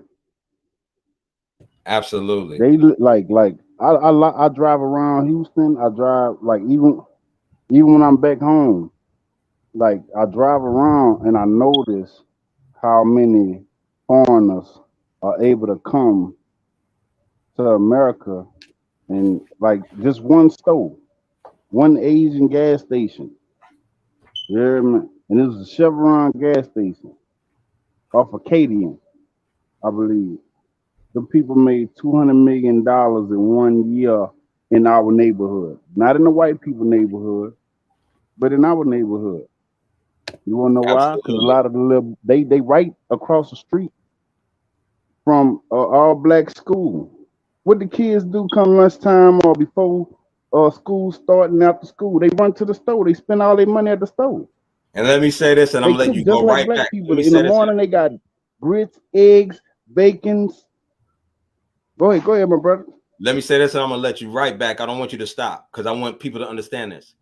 And not only that, they get loans to go into our communities that we can't get. They give those. This was a whole. They had a whole Yep. special on this. They give them Facts. loans to actually come into our neighborhood, set up shop, right, and then so that their business survives, so we can't survive. Go ahead. Facts. I don't know if y'all remember, like back in the early '90s. Um, I still remember. Even I'm talking about like 1990, 91, 92, 93. You still had black men that was cutting lawns, had their own lawn service and all of that. Man, time to change so fast. Black people don't have all of them jobs that we used to have where we can literally make a legit business from nothing. You can't do that no Correct. more. But you Right? can see So what happened. You're what you right. saying You're right. about us having that wisdom? You're right. But here's the thing. Go ahead, my brother. Go ahead. You can once you understand business system versus starting a small business. And that's back. And I love Robert Kiyosaki. I got to actually meet him in person. I was there at Right. one of his presentations. And that's why I like network marketing. That's why I like business systems. Because if you build your business from day one properly, and now with business credit, being able to go get the loans, the different things that you can do now, you can actually have a whole business system funded and ready to go before you even drop a dime into it. And so if you're doing it on a shoestring budget, which I've done massive businesses that way, you're right. Why? Because what came into being were large industry, meaning you can't be a shoe store no more.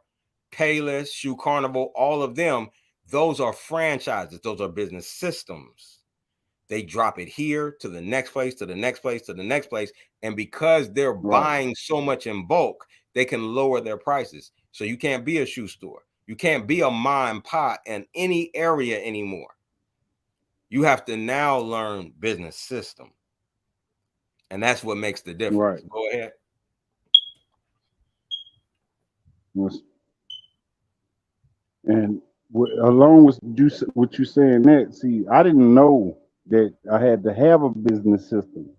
See, I'm just going off of what I know, just trying to get my little hustle on, get my grind on here and there, Absolutely. It right? starts Like there.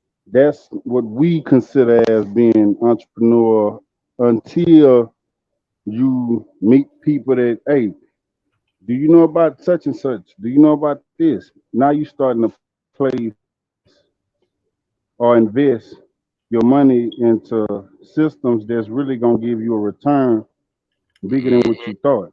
We not taught that. So we always crashing and burning. Like I crash and burn like a mug.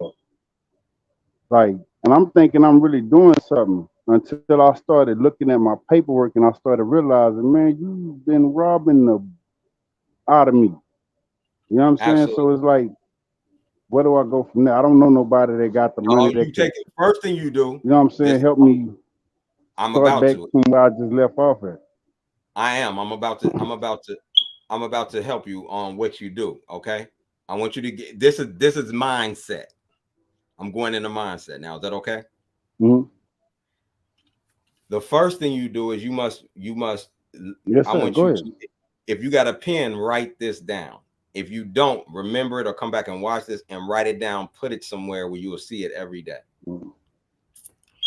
Success lives Yes, inside sir. Go of ahead. failure.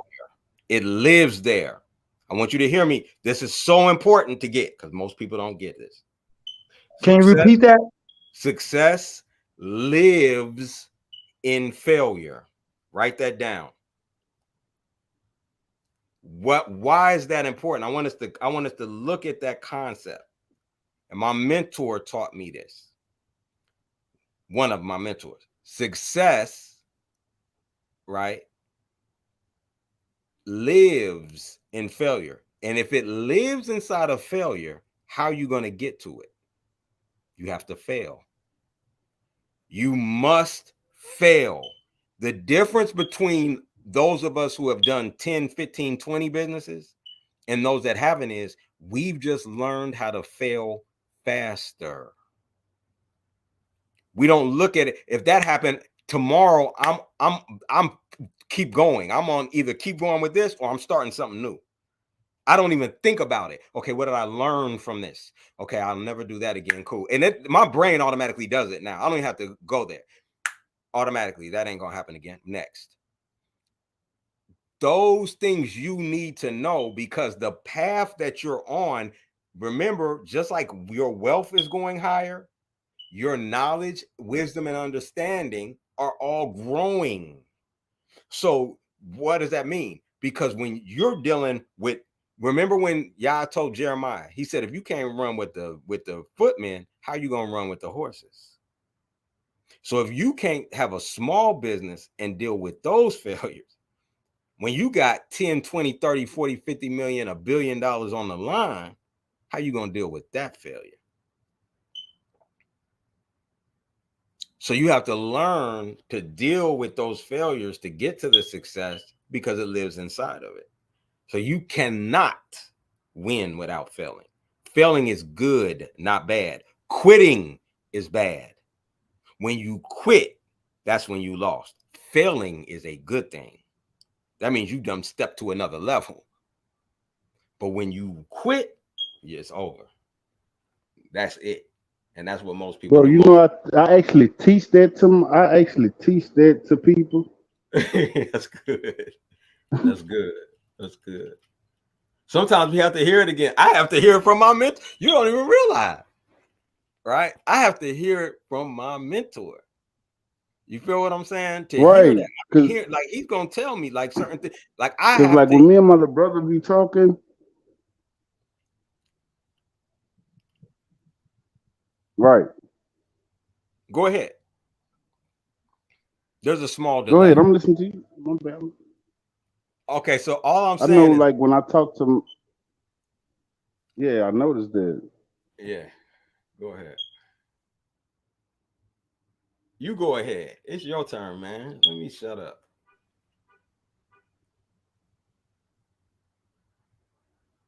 No, I'm good, bro. Hey, you've been rolling all night, man. I've been enjoying myself. Hey, I've All I been was enjoying trying to myself. say was, like, I know when I talk to my little brothers, I talk to them about like what I experienced trying to, you know, learn the trucking business, learn the business side of it, right? And I saw where I failed at, where I made the wrong decision, trusting people and not knowing and not doing my homework in advance. So what you said is correct because now I see what failing did is made me realize my potential. Because I looked at the time frame of two different situations with me being in trucking. Like if I can make 40,000 in a month for somebody else, Correct. right? Why I can't do this for myself? Correct. So and then when I went from doing hot shot to driving in the rig, I'm like, God damn, 106,000 in 7 months. God damn. Right. So I tried to add it. I'm like, whoa, that is pretty good for somebody that's grinding hard, and this supposed to be my first year. I never heard Correct. nobody Trucking pays better just than almost any on their profession. own, just a small business from where I come from. Like I know, right? It's gonna generate that money, and it's like it's easy. It ain't nothing hard to it. You know what I'm Right. saying? Like But so, now just to now learn here, let's that, stop there. Let's stop there because and I want then to me deal with fit that. my. Let's stop there. I want to deal with this. Is that okay?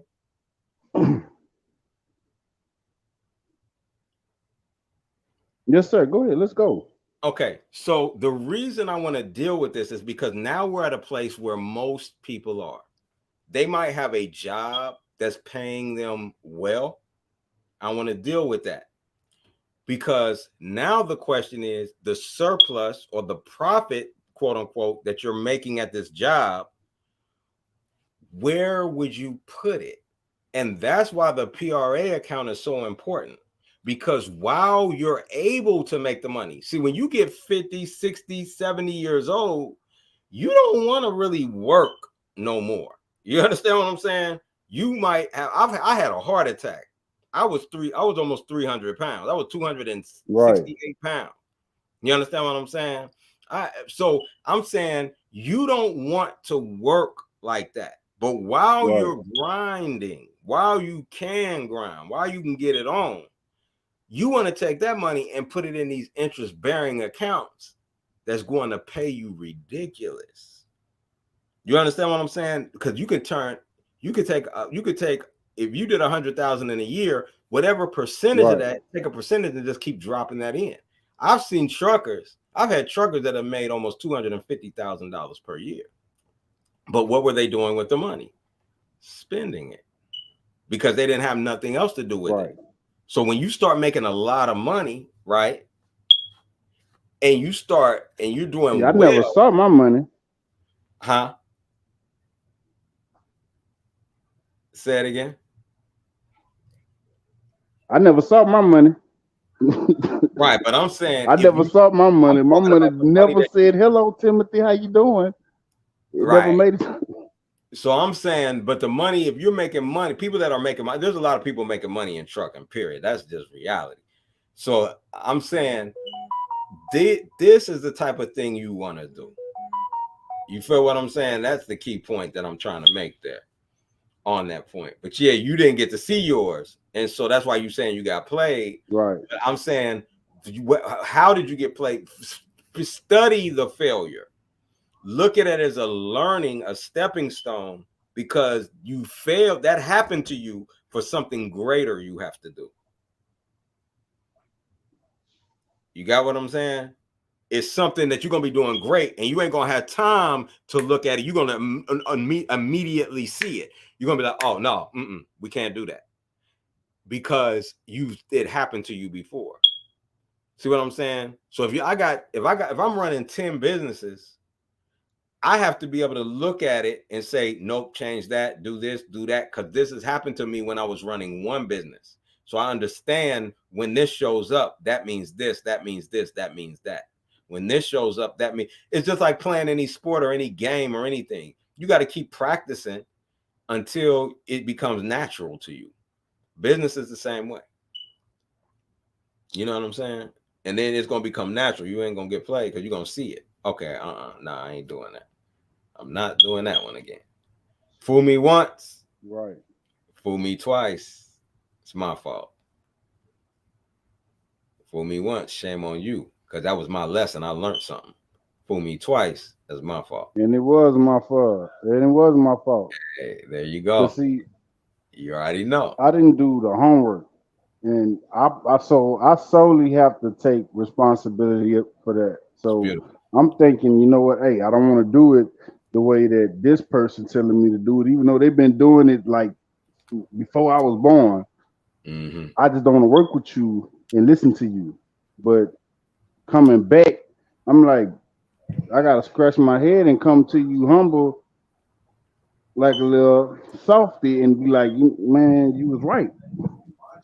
Hey, so that's beautiful. Like I said, I take all of my L's, you know, that I experience. That's beautiful that you can do that. Most people can't even do that. They will not humble themselves. They will not admit that they're wrong. And the first thing that in order to solve any problem, the first thing that you do is must admit that you have one. Right. That's the first thing. And the second thing that you must do is take full responsibility for everything that happens in your life. When I teach what I call I can't say that. Y'all gave that to me. When I teach the creation series, it's about creating anything you want in your life. When I teach the creation series, the first thing you have to be able to do is accept full responsibility for everything that has happened, everything that will happen, and everything that has ever happened to you in your life. Period. You must. You will never, I don't care what happened, you will never be successful until you can accept that. That's the hardest thing. People are in mental institutes because a lot of them, because they cannot accept that one item. Yeah, that's serious. Very true. Yeah. Very true. And a lot of women suffer from that. Like if they done been through whatever kind of trauma as a child, it's hard for them to get over it as an adult, even with boys without fathers. You grow up to be a grown man and you still got issues.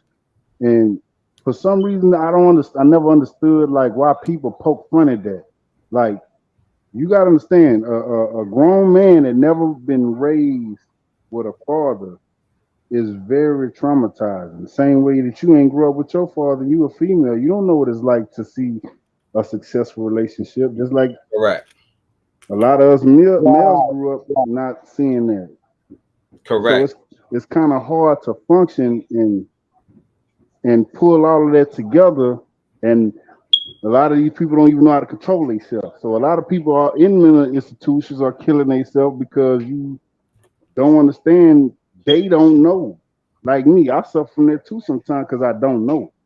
Correct. So I got to do more research on my own versus somebody that grew up knowing this information their whole life. And see, that 5-year-old child, what's the difference? That 5-year-old child. Go ahead. I'm sorry, my brother. No problem. No, you're good. A 5-year-old child. See, when you're 5 years old, you make up stories. So a 5-year-old child would make up a story called "My parents split up because of me." Right? That's the 5-year-old child. But if they never go back and revisit that concept in life, right? That 5-year-old child they're making choices based on the stories they made up, right? At 5 years old.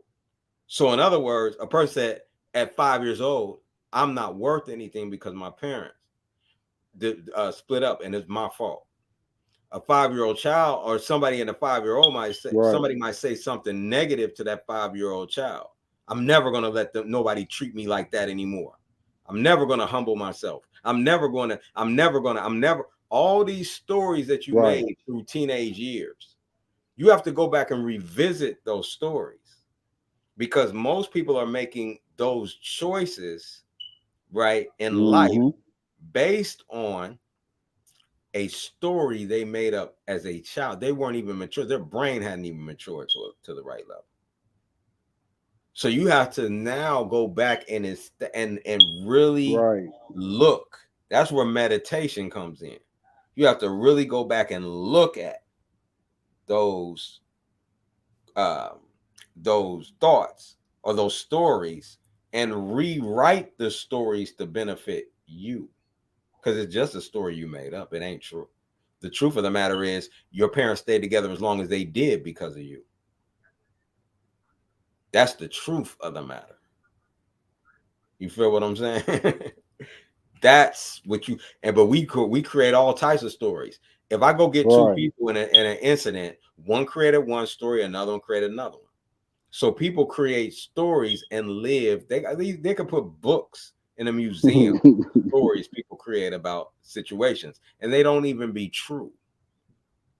They don't even be true. It's crazy, right? So yeah, so that's what it is. So there was a question that I want to deal with. It was directed at me, I believe, from Zion Facts. Zion Facts, if you're still, for Zion Facts, you're right on time. People are broken from the trauma and they must be healed mentally and spiritually. She asked, did I have a degree in marketing? And I want to be straight transparent with all of you. I have no degrees whatsoever. I am self-taught. I was made, self-made, made self-made companies that were $1 million companies. I've done that. So I'm self-made on that, what the world would consider self-made. Let me say it that way. I'm Yah-made in reality, but I'm self-made in the world thought, right?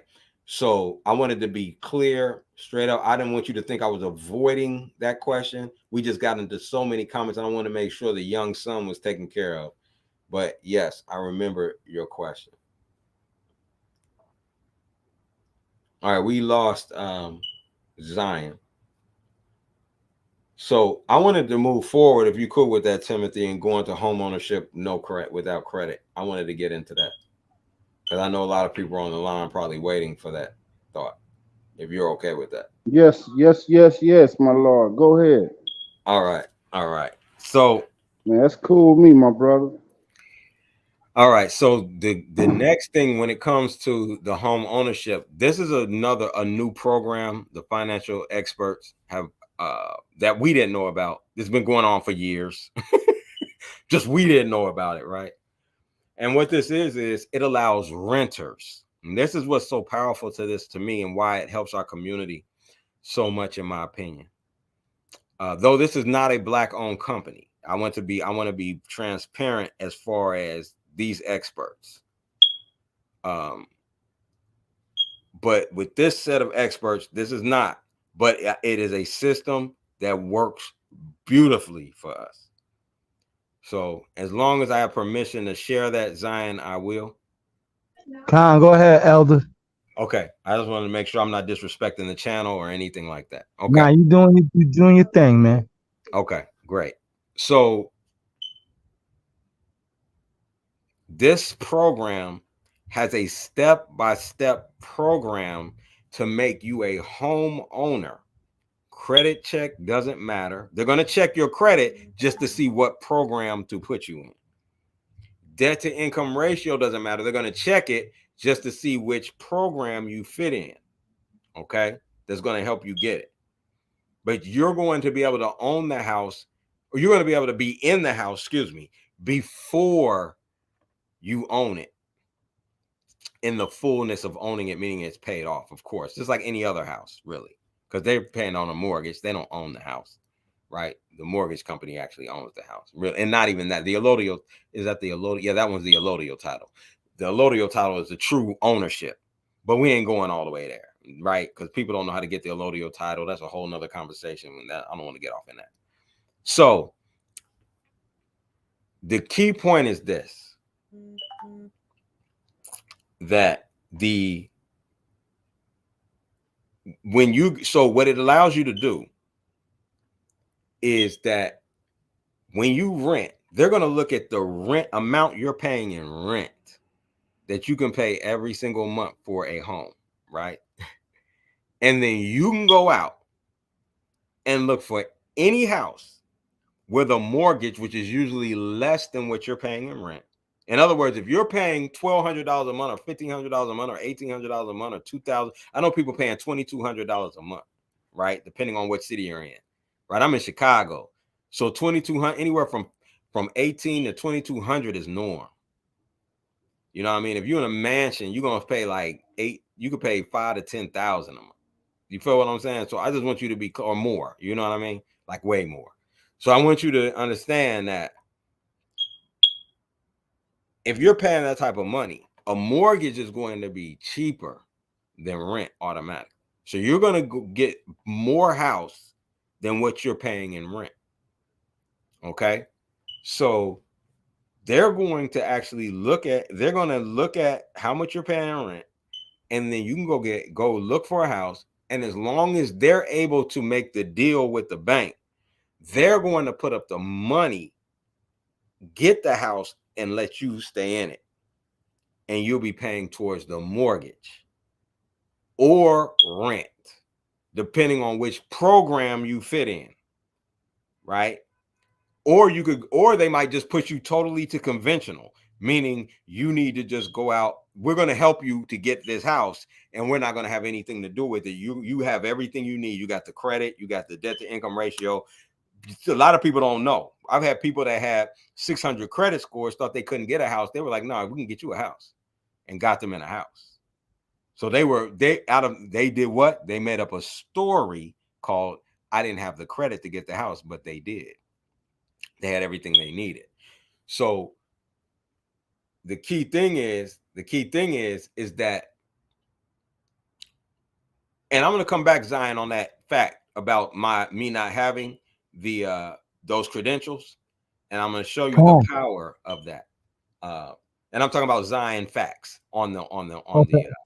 I apologize. I got to say. Sorry about that. Zion facts. All right. So, but anyway, so that is so they're going to do one of those things. You're going to be in one of those programs. Now, what happens after that program is not after the program. I'm sorry. During the program, you can do things like fix up your house. I want you to hear what I just said. You can fix up your house, and they're going to give you money towards your mortgage for fixing up your own house. You understand what I'm saying? So everything you do while this company is actually holding the mortgage is going to go towards your mortgage payment until you're able to stand on your 2 feet. So while this is happening, our credit repair experts are going to be repairing your credit. We're going to be working to remove your debt. They're going to be working to remove your debt. They're going to be working to get you your debt to income ratio up if necessary. And they're going to move you into your own 2 feet, where you're going to have your own conventional loan at a lower rate usually than you would normally get, because they have so many contracts. They get lower rates for you. So you're going to have a very low interest rate. Why?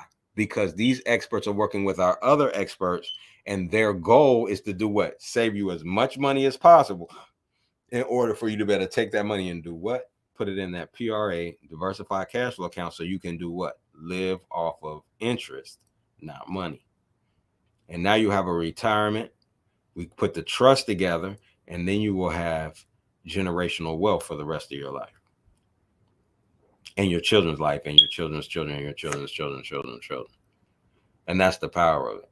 I just put together a presentation. I haven't done the presentation yet, but I just put together a presentation where you all are going to have, like, not you all, I'm sorry, where it was between the guy that the Vanderbilts and the Rothschilds. And my mentor brought this to my attention.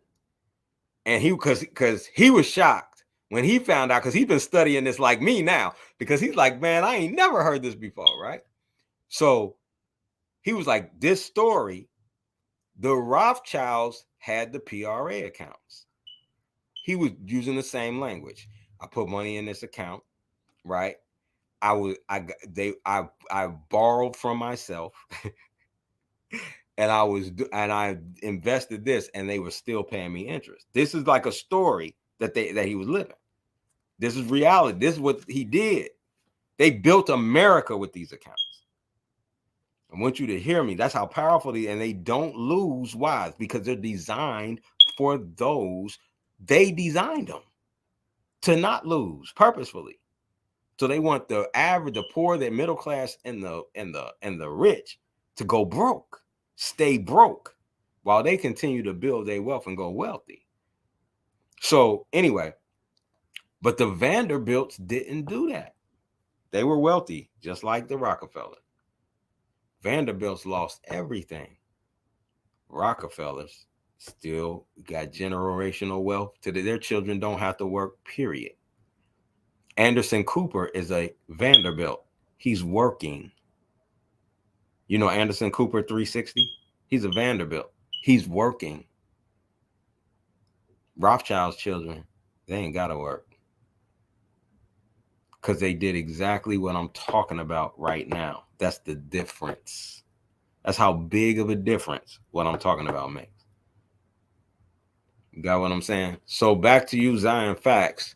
On your point about the being, like I said, I'm Yah made. And there's nothing wrong. Don't get me wrong. I don't want you to take what I'm about to say, nor what I said, as put down on getting education. There's a time and place for it.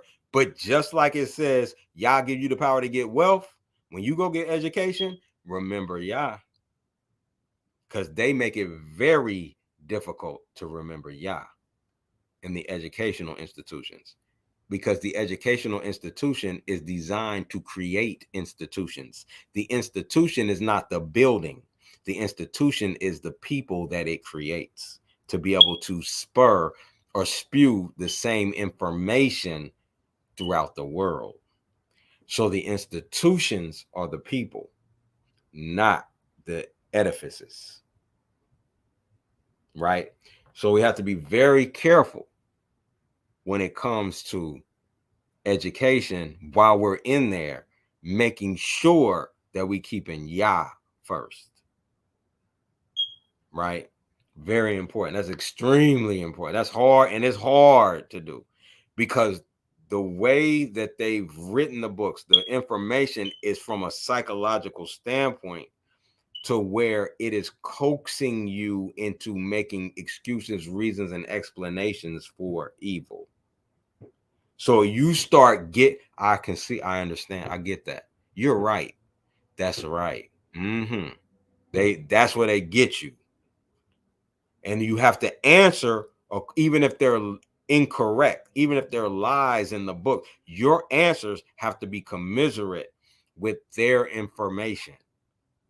That's not on an accident. That's on purpose, because before they can put you into their jobs, right, as a battery, they have to make sure that you will go against you. You have to go against everything, your belief, your thought process, everything you have to go against in order for them to work with you, to put you in the position. So you're doing it so that you can build what it is Yah has for you to build. You got what I'm saying? Now, self-made, see, the reason I like business systems are key. is because business systems have a corporate structure, meaning they have a shareholders, they have an executive board, they have CEOs, they have vice presidents, they have presidents, they have managers, they have white collar, they have blue collar. Why is that important? Because that means I'm working on my business, not in my business.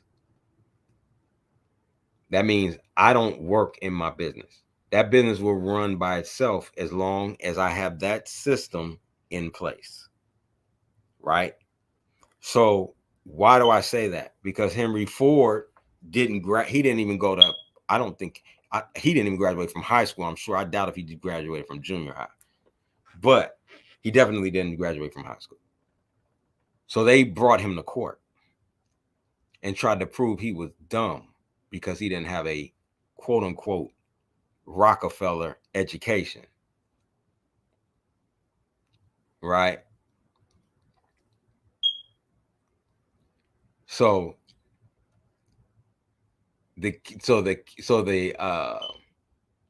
so let me come back. I like that question that just dropped. That's a different subject for a different time. I might come back on that or bring somebody on to deal with. I'm not going to deal with that question, Tyrone, right now. I'm not. Somebody else might on the call. I'm not going to deal with that question. I appreciate it. It's a different subject. But the key thing about that is I would like to bring a spokesperson from the Kingdom of Yah, or someone that was there that could actually answer that question for you in a manner that is possible. All right. So I appreciate that thought. I appreciate your comment. And you could be a Mashiach. I am not saying that you're not. I look at Mashiach on a different plane. So you could be one. And I'm not going to debate that. All I am saying is that I'm going to have somebody come in. Elder, who said they were the Mashiach? Tyrone Sha'ata. Oh yeah, don't worry about that. Yeah, I'm not worried. Yeah. Moving on. Okay, no problem. I like that. I mean, listen. The word mesu or mush, right? Because we don't have the vowels, the MS8. That comes with an anointing, right? And it doesn't necessarily mean that you are the Messiah, but it just means that you're anointed, right? And correct. So I won't knock Tyrone, although the brother Tyrone, good brother, you know what I'm saying? He believes that Israel was in America. He's an Abo, right? So, okay. Yeah. He's a good brother. I say this. Everybody, see, Yah gives free will. Everyone has the right to their own opinion. Yes, I. They do. And so I'm saying this, Yah, like he said, when it's time, we are going to know Yah is Yah. We ain't got to worry. Ain't going to be no questions. We ain't going to be debating. We ain't going to be battling. We're going to be blessed just to be able to be here to see it. What we about to see, hey, yo, we're going to be happy just to be able to see. To be or see another day.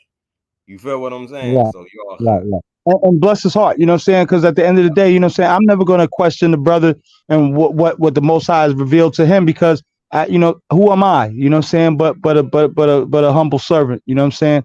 So, listen, at the end of the day, you know what I'm saying, the Most High will correct and bring forth all understanding. Like the scripture says, you know what I'm saying, the Holy Spirit would give, you know what I'm saying, the understanding of all truth, you know what I'm saying? His Imperial Majesty, I'm a Rasta Israelite, so His Imperial Majesty said, who am I to question the belief and the faith of others? You know what I'm saying? Okay.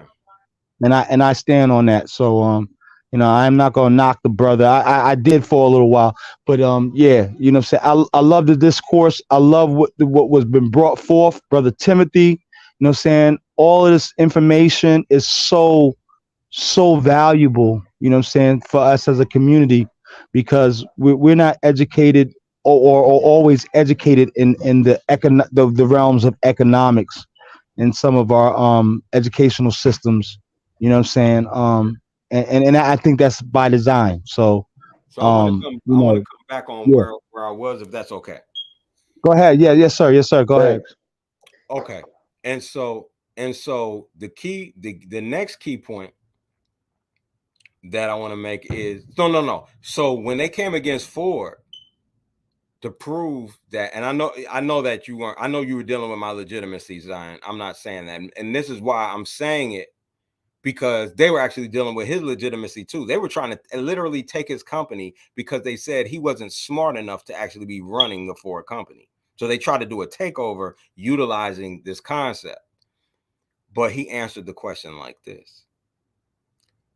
He said, why would I clutter my brain with all that information when at my desk I got a set of buttons and I can push? If I need a lawyer, he didn't say, I'm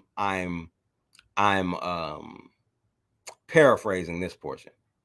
He said, I can push this button and I can get the answer, but he can do that on any subject across the board. And when he answered like that, they recognized he was wise, and more than likely they recognized he was smarter than them. That's a business system. Right. See, and that's the point. That's a business system. The people that own most businesses that are successful usually don't have a high school education. That's right. They hire the people that went to college or got that education and went through that, and then that's how they win. So the point is that I'm making is the reason I have been successful and I failed. The reason I've been successful is because I grasped the concept of business. In other words, there was a time, and I don't remember if you remember the Zion. I don't know your age at all, but if you're at my age, you'll remember this. There was a serious change in the college programs. And what they had to do, they weren't hiring people out of college because they would ask this question: do you have any experience in this field? And they're Right. like, out of college, right. And they wouldn't hire them. Period. This was like this had to be in the 90s.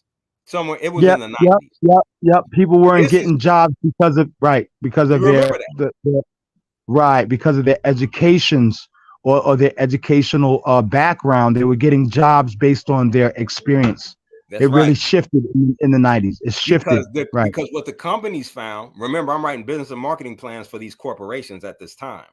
What the companies found was it costs more to train them, right, than it did to take somebody off the street who actually had some type of skill in this and utilize them in those positions. Right. Now, what happened, what college did, they created the co-op program.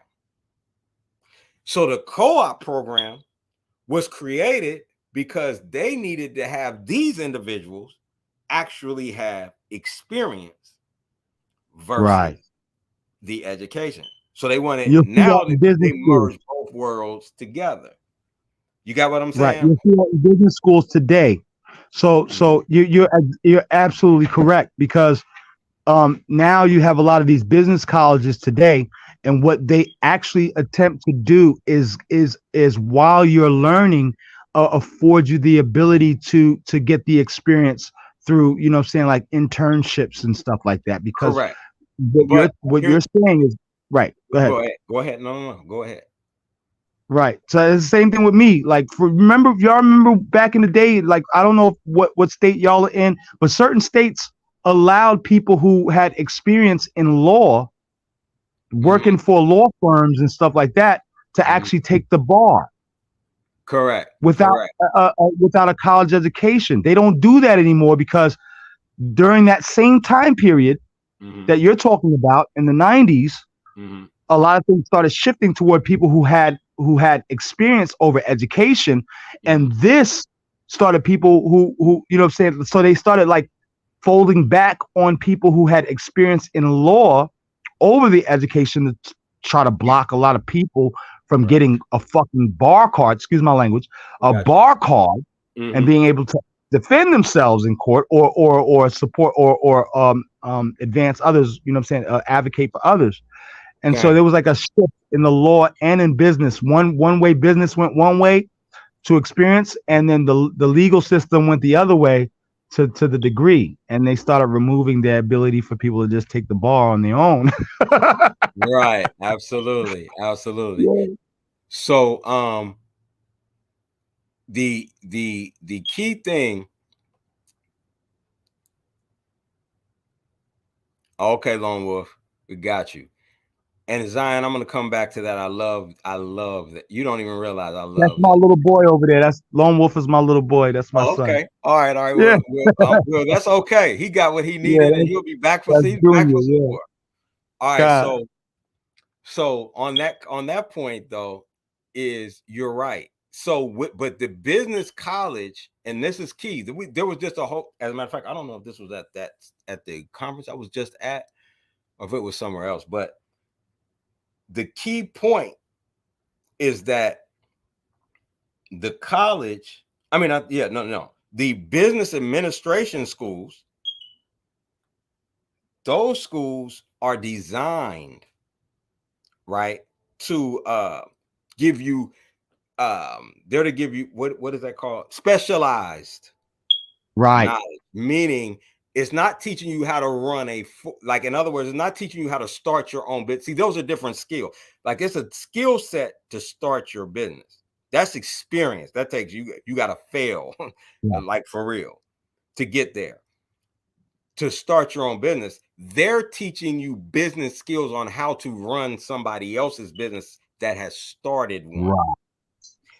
That's what the business program teaches you, right?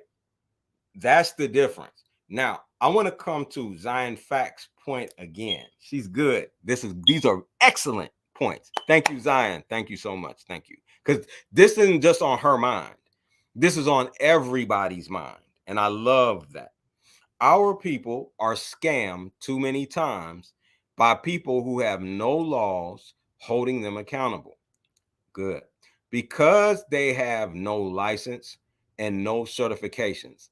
That is what's so powerful about the experts. Remember, I said, I'm not doing it. I'm not a financial advisor. I'm not a CPA. I am not even an accountant. I am saying, if you work with me, if you decide, okay, Daooeed, how do we do this? The experts, they have certifications. The experts, they're all lettered. The experts, and this is why I said they will do it for you. You will learn as they're doing it. You will get to actually walk through step by step if you want to. It's what do you call that? It's full disclosure. But the key point of it is the fact that that's again delegating so that I can spend my time sharing this with as many people as possible. Marketing is what I do. I let everybody do what they do. See, when you start a small business, you're wearing everybody's hats. And if you've never had a business, that's a natural instinct for you to wear everybody's hats a lot of times. Most people don't delegate. So therefore, if I start a business, I'm the copywriter, I'm the marketer, I'm the accountant, I'm this, I'm that, I'm this, I'm that, right?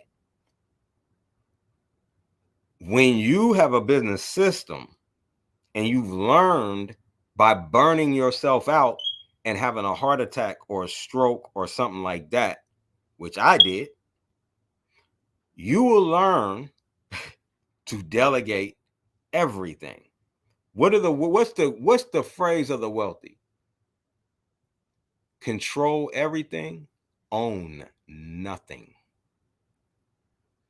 Control everything, own nothing. Drop your and I'm not talking about you, Zion. You good. I'm saying in business, what we have to do as businessmen and women is drop our ego. The further away from your business you can be, the better you are. The goal when you start a business, let me tell you what the goal is.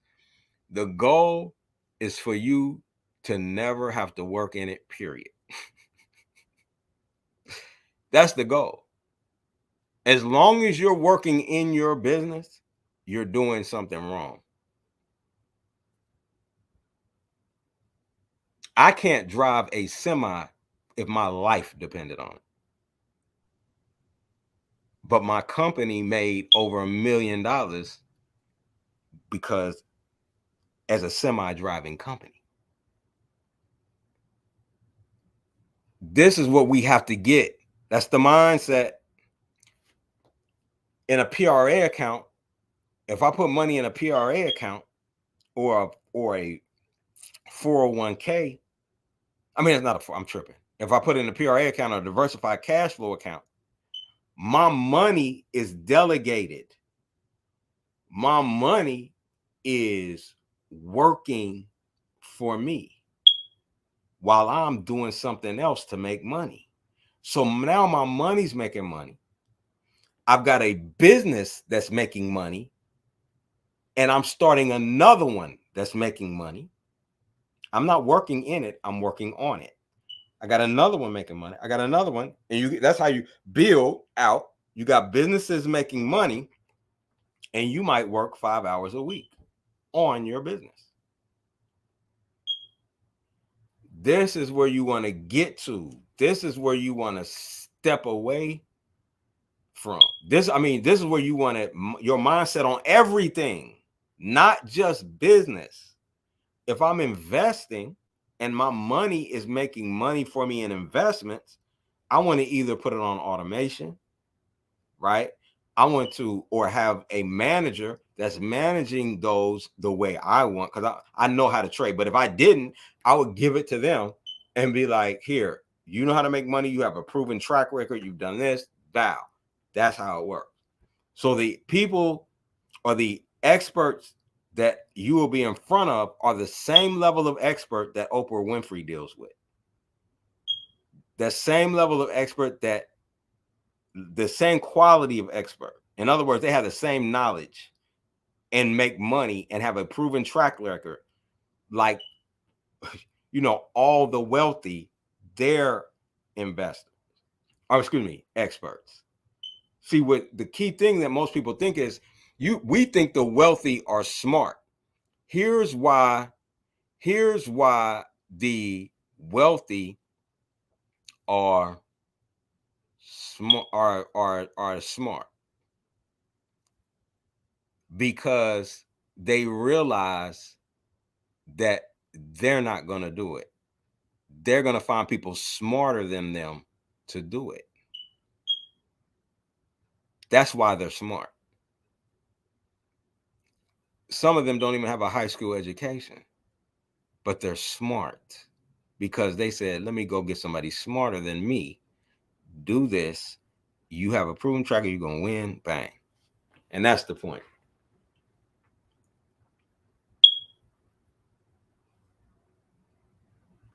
You got what I'm saying? So that's the point that I'm making. And that's what we need. We have to move beyond where we're at and get to why the wealthy are wealthy, and then just follow that system, remembering Yah. Right? And that's key. That's a win-win. So with that, I'm good, unless there's any more questions for me. If not, I'll leave my contact information. And Timothy, did you want to go into anything?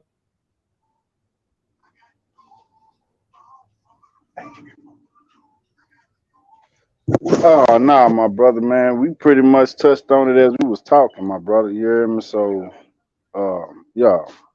Why don't we come back with I'm another good. show? Why don't we? And then we're gonna ask I'm Kareem. gonna hit you up later on anyway. You know what I'm saying? I'm All right, cool. Why don't we come back next time and we talk about I know we got to deal with stocks. I don't want to do that next time though. I think we at the point of talking about trust and going into the trust for real. Can we do that? yeah, that's cool. That's fine with me, my brother. I'm at Yes, okay, sir. cool. Let's do trust. Trust would be that would be a nice that would be great to talk about because most people don't understand what a trust is and why you need it. And then we've got Zion. Zion, if you can be back too, because you're a lawyer, you can really break that. You can raise that up to the people. You got what I'm saying? That would be excellent for you to raise up the purpose of trust, why trust, and so forth, and then talk about the different forms of trust because you understand that as a lawyer was very important. And then Right. I'm not a lawyer yet. You know what I'm saying? I'm not in a law lawyer. school, correct? Right. I'm studying law. Right. Okay. I'm a father's rights advocate. I'm a paralegal. So I got my paralegal degree, my associate degree in 2021. And I've been helping people with legal information, not necessarily advice, but legal information can give people an understanding of what kind of, you know what I'm saying, methods and actions that they need to to take in their own course. I can't give advice, so I'm not on the ethics. I cannot give advice without an attorney who is over me, right? So Gotcha. I work for two different firms. And I volunteer basically. I volunteer for Equal Not Less project, and I also volunteer for Wordy Sampson here in Syracuse, who is a black attorney. You know what I'm saying? Who deals with criminal law and civil rights law. So Absolutely. And no problem. I still want you to speak on it because you have been through it and you right. understand it and you've studied it Oh in yeah. a law program. That's good. I understand the level. Yeah. I got Because it I've over. dealt with lawyers and one of my mentors is a lawyer. I really understand the level at which you must study, especially you about to go Right. and you about to play the bar. You about to run to that bar. That's study. Man, I can tell you right now, if I don't even know New you York got time State to do still this. allowed, if New York State still allowed, you know what I'm saying, people to take the bar from their experience, so 2015 is when I began studying. And that was for the defense of my son. Y'all see he's here right now with me. I have primary custody. Okay. Yeah. And so I had to go to court and I had to fight for my kid. I started studying and then, getting, court appointed attorneys. The more you know, the more they can do for you what you need them to do because Correct. they are your employees technically, right? They're Right, fiduciary debt, right. right, to you. They're Exactly. indebted to you to do it. Yes. Exactly. Oh, I'm So, clear. so they have to do what you say. If you don't know the law, then you're just going by what they say. And all they want to do is get you out of their freaking daggone, you know what I'm saying, out of their files. Absolutely. So I started writing my own petitions and writing my own motions and subpoenas and stuff, even before I even was appointed a lawyer. Yeah. Once the lawyer came in, they had to argue my case. They couldn't tell me what to argue, but they could say, listen, I think you should drop this subpoena and do that and this, that, and the other. And I'll ask them why. Why do you think that should do that? Because I want to know their expertise as well. If Right. that I felt that it was cool, and I'd be like, okay, thank you for your counsel. I'll do that. Otherwise, I'd say, I don't agree. If I listened to, I had to fire almost, I think I fired 4 lawyers since 2015. Right. Right. And I've had maybe 3 lawyers that I think were great, court appointed attorneys who literally never said that I was wrong about my argument or what I was trying to do. They just literally gave me further information on how we could do that. And I did it. I accomplished. I won 13 legal actions, 10 with an attorney, 3 without. Outstanding. That's outstanding. You know what I'm saying? So when somebody comes to me and says, Zion, yo, I'm fighting for my kid. What should I do? I can't tell you what to do, but I can give you so much information that you'll know what to do when I get finished flapping my gums. I got you. So yeah, so let's do that then. Let's do the trust. Let's let you speak on it from the legal, even, but you make the disclaimer, you're not a lawyer, you are in law school. I'm not a lawyer. I cannot give legal advice. I can only give information that I've learned and my experience. You know what I'm saying? That's you know the sentence better than me. You know my disclaimer is official. Right. You know it better than me. So I'm saying let's do that. Let's do that show on trust. Yeah. That would be powerful. So, wills, trust, estates, and probate. Wills, trust, estate, and probate. Because one of the things that we suffer from in the African American community is that we do not write wills. And this is what inheritance law is all about. This is scriptural. Yes, we're gonna talk deep. We're gonna go deep on that. You already know, bro. So now we're talking about finances and about building wealth. What is the next part? The next part is estates, trusts, inheritance. That's inheritance law and probate. You have to be careful about your finances because you want to make sure that your children and your family members receive what you have after you've going on to see the Lord. You know what I'm saying? To be absent from the flesh is to be present with, right? So, yes, I'm clear. I got so my riches are not here, like Christ said. Like, my throne is not here on the earth.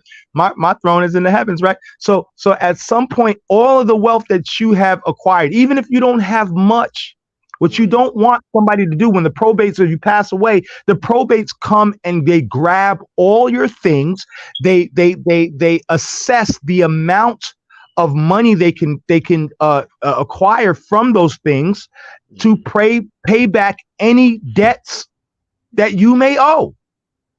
All debts will be consolidated with the materials. Even if you write a will, the only way you can protect your finances is to place it in a family member's ownership or have a trust and a trustee who will allocate those. That's key. Your assets. Right. That's a key. That right there is a key point, and we're gonna get into that in depth. I really want you to bring forth that portion, and then I'm gonna bring forth what I've learned from these experts. Man, it's like on a whole nother level. You're gonna love it. You're gonna love it. And I'm glad that you're gonna get this before you finish law, because when you get it. And then you go back to those books, you're gonna see them. You're gonna see some differences. Yeah. And that's why I study. I go to read case law. And if you guys know like Westlaw, the site for legal Yeah. information, Westlaw and LexisNexis are extremely expensive. But here's the funny thing: Google Scholar. If you go to Google Scholar and you look on there, you have things about like scholarly articles, but there's also another option that says case law. All case law is kept on there. Only difference between Google Scholar and Westlaw and LexisNexis is what LexisNexis and Westlaw actually shepherdize those legal standards as they come in. Gotcha. And Google Scholar doesn't get all of the cases as quickly, and they don't shepherdize, right? So, but you can learn so much about any legal case or legal action that you have, whether it's criminal, civil, what have you. All you gotta do is go to LexisNexis, not LexisNexis, Google Scholar, click the case law button, and then it also affords you your state, because state laws are different, from state to state, and it will show you the case law. And then if you want to know what's the most common or most recent laws that are being passed, all you got to do is go to like 2021, 2022, 2023, and it'll show you all of the case laws that are most relevant. That's basically shepherdizing. If you're not actually going to a law library, people who don't know what shepherdizing is, you have to know what time period a law was actually enacted Right, and when exactly. it's still good. You know what You're I'm gonna saying? definitely need, but you're gonna need that when you do the bar. You're gonna definitely need. Right. Oh yeah. Oh yeah. Man, I could take the bar right now, B. All I gotta do really honestly is take my LSATs. I give And you that would be credit, the man. most difficult If part. you ready But I to could take sit my in bar that right now. and actually write Yeah. those cases out, man, you, Man, I'm obsessed you, with law, B. My son will tell you, my son, yo, son, make an objection. you gotta be Say it again, son. Objection, unresponsive, strike. My son knows how to object. right. Yeah, You know how hard that is in court? Like when I first went to court and had to represent myself, I made an objection and I didn't make the right objection. And all the white lawyers that were in the room and the judge laughed at me. I was so embarrassed. Did you do, when you went in at that time, were you aware that you could come in and that you could come in as someone who's not knowledgeable in the law and that they have to help you on those? Yes, actually, after they laughed at me, I said I used a law from the judicial ethics. Okay. And I said, you know, Your Honor, I said, I think that it's unfair that you're allowing and affording, you know, everyone to laugh at me when I should be giving the capacity because I'm not a lawyer, and right. I'm forced to actually represent myself, and that was in child support court, and I won. But here's the thing, and you know this now, but I'm sharing this with people. Yeah, if right. you Yes. go into the courtroom, there's certain statements you have They're to supposed make. to give you latitude, right? It's called latitude. Latitude to get the latitude, but you have to definitely do it because if the judge messes up, right, and doesn't let you, like it's if you try to appealable. object and he doesn't tell you you need to say this to do that, and something happens in that case, you can hit a bond. And right, you get paid. right. Every mistake that judge makes, you can get paid. That's So that's a and fact. they know the judge, the lawyer is a he can do some dumb stuff. But that judge, once you let that judge know, hey yo, I know how to hit your bond. Yo, he's gonna be your best friend in that court. He gonna work for you to the whole next level. But you and need to that's the thing. That's the funny thing. So watch this. So the first time I went to court, I went before one judge, right? And then I embarrassed myself one time trying to represent myself. I got another attorney. I started working with the other attorney. The other attorney saw that I knew certain things, and he helped me a little bit further. But I was still studying at the same time. This is before I even got my paralegal degree. So boom, I'm going to college and the whole nine at the same time. I'm still fighting for my son. You know what I'm saying? And then turning around later on, I had to represent myself in some fair hearings matters and some child support matters. I ended up winning the child support, even though they were trying to place it on me. And boom, took the child support issue, the whole nine. When I got to the next judge, they referred the whole situation to a whole nother judge. By that time, I started interning for a lawyer here. And I was already going back and forth. She was sending me into the courtrooms just to freaking do her scheduling. So it was a preliminary hearing. She would send me in there while she was going and dealing with a whole nother case, and send me in there just to schedule her appointments. I have all her schedules down, and I'm assistant. Oh wait, hold on, Mr. Waring. This is not your case. No, I'm not here for my case. I'm here as a legal assistant for Tina Bennett Esquire. Oh, for real? Oh, you should have seen these judges' faces who were the ones who were trying to play me. Right. When they realized that I was working and an intern for a lawyer, oh, things changed. Yeah, they're gonna change. Oh yeah, they changed. They changed their face. Because what happens is that judge knows you can hit that bond. See, right? Okay, and let me explain to you why that's so important. Because he can't get another one. See, once that judge, that judge was a lawyer, right? That he understands law. To become a judge, you have to understand law on another level. Right. So when he becomes a judge, that judge has to make sure everything in that court is fair. And when that judge, if he makes a mistake, because that's your life on the line. If he makes a mistake, you hit that bond, he can never get, no company's going to insure him for the rest of his life, more than likely, or her. So therefore, they are ginger. Man, I had judges so ginger, man. I had a judge jump off the seat and say, I'm not hearing his case. Literally, like, dude was like, I'm not, no, because they know I'm tracking for everything. Mm-hmm. Right.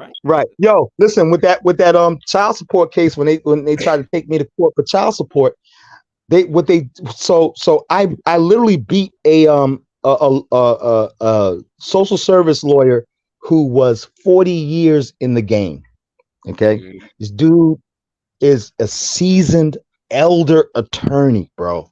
Right. But he did not, they underestimated me as a black male, obviously. They think that I don't know nothing. You know what I'm saying? I'm not an attorney. I wasn't in school at the time, even for the paralegal stuff. But so this dude was sitting there trying to freaking goddamn put me on child support when I had the majority of the time with the child. Now, if I did not learn the law, I would have been on child support even under false pretense. Right. But I stated 26 USC. I said under federal law, even in joint custody or shared custody situations, the parent who has the majority of the time is the parent who is considered the custodial parent. So I overrode the state. Right. Because that's going to, of course, that definitely overrides it. It overrides the state. The federal law is called I literally basically asserted the supremacy clause. Now, because you did that, they could have tried to force you to take it into that jurisdiction, but they were wise enough to not do. You were blessed, actually. They did not, because they would have failed. Right. I had the majority of the time. I had the majority of the time with the child physically in my care. You know what I'm saying? Upon the court order, the custody order, the child was in my care primarily. Even in the shared custody is supposed to be 50-50, but there are 65 days in a year. That means that in 365 days, one parent has to have 184 and 83 days, and the other parent has to have 180. You know what I'm saying? 2 days. So the parent that has 183 days just for that 24 hours more. By federal law, they are considered the custodial parent. I didn't know that, but thank you. By 24 hours. That means that child support and any other goes to the parent who has the 1 day more. I killed them. The magistrate, her neck turned red. Her white neck turned so red and her face turned red. And she walked into the back. She was like, I will send you the order in the mail. She didn't even want to give us the judgment. That means you did a great. That's excellent. That's excellent. I smushed them. I sat there nervous for like a whole 2 weeks waiting for the order to come. And when the water came in and it said that I won, I was like, God, that's when I came back to faith, bro. That's when I said, you know what? God is good, yo. God is good. Because if I didn't study them scriptures and if I didn't pray and folks weren't praying for me and encouraging me. See, one of the things that helped me learn law is studying the Bible. Well, it's law. That is law. That's law. People don't understand, but that's literally law. The Bible and law were the same thing. I didn't realize it until I had that. It got the judgments, it got the statute, it got the case law. They call them testimonies in the scriptures. Right. A precept is a precept. The word precept is the foundation of the word. What is it? When you cite a oh man, it's talking about the precedent is what a precept is. Some people don't understand what a precept is. Everything in the Bible is not a precept unless you start getting into Leviticus, Deuteronomy, and all those. When it says, "Thus saith the Lord, thou shalt," blah blah blah. That's Right. a precept. That's a Precept. that's precedent. Got you. Got you. Hey, I That's do called a apologize, binding guys. I authority. gotta jump into another meeting, and I do apologize. So I am Huh. gonna have to jump. I want to leave my phone number for anyone. What I'm gonna Yeah, do man. special this time. I'm gonna leave my direct number. This is a direct number for me, but I need everybody to text it because I don't answer that phone, but I do check Okay. those texts on a regular. Yeah. I'm gonna give that number out if you guys are comfortable with that.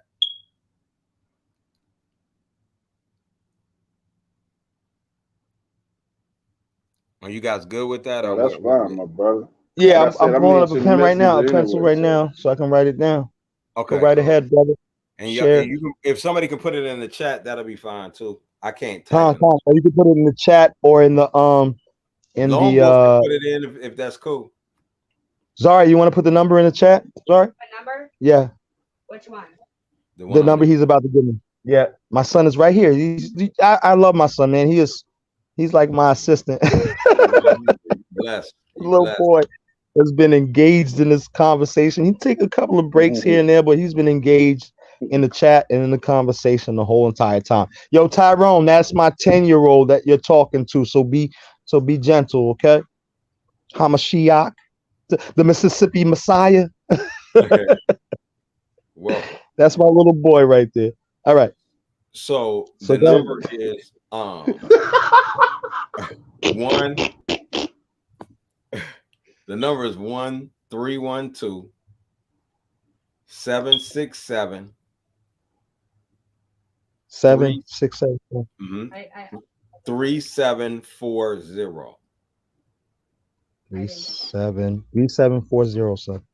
Right. 1-312 767 3740. Got you. 1-312 767 3740. And just text to that number. And if you text to that number, just let me know what it is, what portion you want to talk about. If you have a question, anything, people are welcome. Zion Facts just wanted to say she got homes in Georgia. We want to definitely make sure our sister business does well. There's enough to go around for everyone. So that is beautiful. I just wanted to definitely give a shout out to her. I wanted to thank her for her questions. I wanted to thank her also for the responses that I gave and being patient and listening through this entire portion while I was here. So I do appreciate it. And I'm going to have to jump. Okay. And I will talk with you all later. See you all. Y'all yes, sir, Elder. Stay strong. Love all y'all. Much love, Elder. All right. And we'll set up the next show whenever you guys want to. Okay. Yeah, man. You know what I'm saying? Just, you know, hit Sister Karima up. I don't know if you got a Facebook page. You know what I'm saying? You can add me. I'm a little bit of a nutcase on Facebook. You know what I'm saying? Some people delete me because I am the smusher. You know what I'm saying? I'm the most hated, the most underrated, the most underdebated, the most underestimated. I'm the smusher heads. I'm the smushinator. I'm your smusher man, baby. Hey, I got some brother. Hey, we'll talk. Yep. All right, and I'll talk. And yes, Tyrone, that's my number for texting. That's my number. You can text me directly there. So that was a special give out. I don't normally give out that number, but I gave it out to the people on this call. I've been here twice, and I like the spirit of the people on this call and the responses that we get. So I'm gonna give it to you. It was a good show, man. Good energy. You know what I'm saying? In the chat and everything, you know what I mean? Much love. My brother Timothy, he's right here, you know what I'm saying? We could chop it up a little bit if he's still, you know what I'm saying? Yeah. All right, and I'll talk with y'all later. Love y'all. Real Karima, love you. Shalom, much love, Ak. Yeah, I'm blessed. Yeah, I'm still on. Brother Timothy, you still there, brother? Most High bless, my brother. He might have went away from the Yes, sir. Can you hear me? Phone or whatever. So yeah, you know what I'm saying? That was great. That was a great discourse. You know what I'm saying? Zari, you have any anything that you want to add, you know what I'm saying, before we close out? No. What did you think about the show? And did you learn a lot? Yes. Okay. All right. So that's what it is. Sister Karima, you there?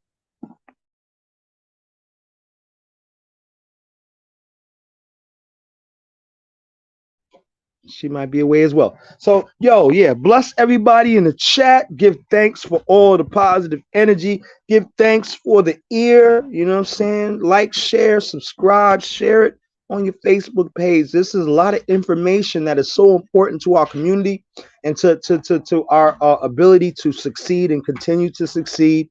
You know what I'm saying? In this Babylon shit stem, your bonde bombo clot boy them. So, yeah, yo, you know what I'm saying? Much love, much grace, you know what I'm saying?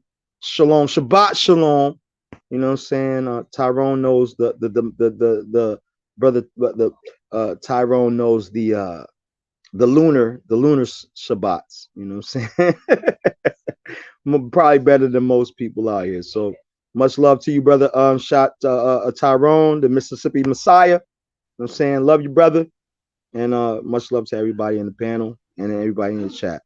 And I'm out.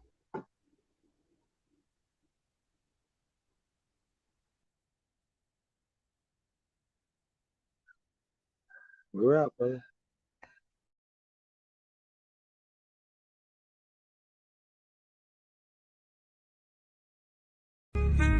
I'll praise you, Most High.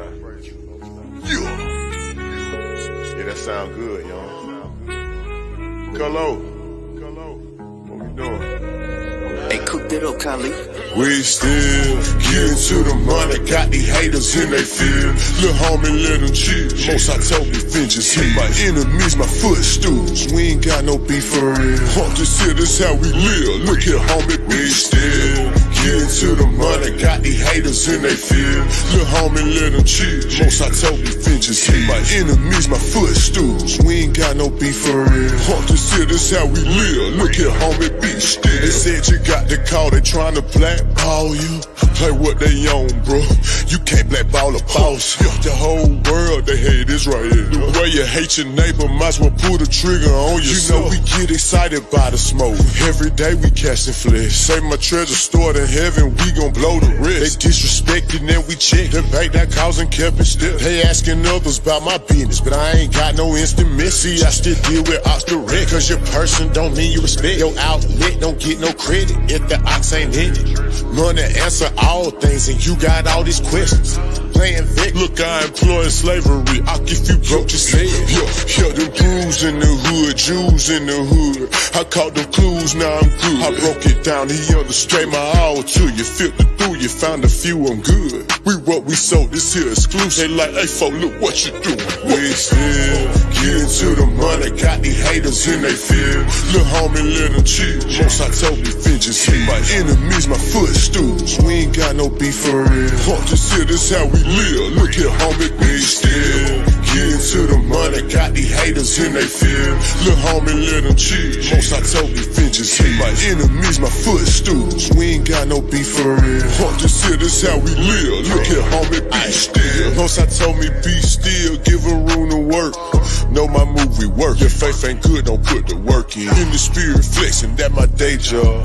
Getting the mode out my own, I don't know what they are. Before I got the blueprint, and I'm too legit to quit. Let it spark in the dark, be a light, got it lit. Trying to map my movement, got my haters pondering. The ops set the question there, they wanna know if you still lit. It hit different, you authentic, a lot of ops pretending. We do it for the Lord, got my own motion, who are you to judge? Put most high first, none above. Take in the spirit, we locked in, they'll come against your plot. You know Judas said, yeah, we spit them scripts, they bailing out. Came on slave ships, then you not black. You know they tell you everything. Isaiah 30:20, yeah, we bad. You see what happened when they tried to rail that train up off the track. False witness, hypocrite. We throw shots back, now they feel heat. Must go get it. We still getting to the money, got these haters in they feel.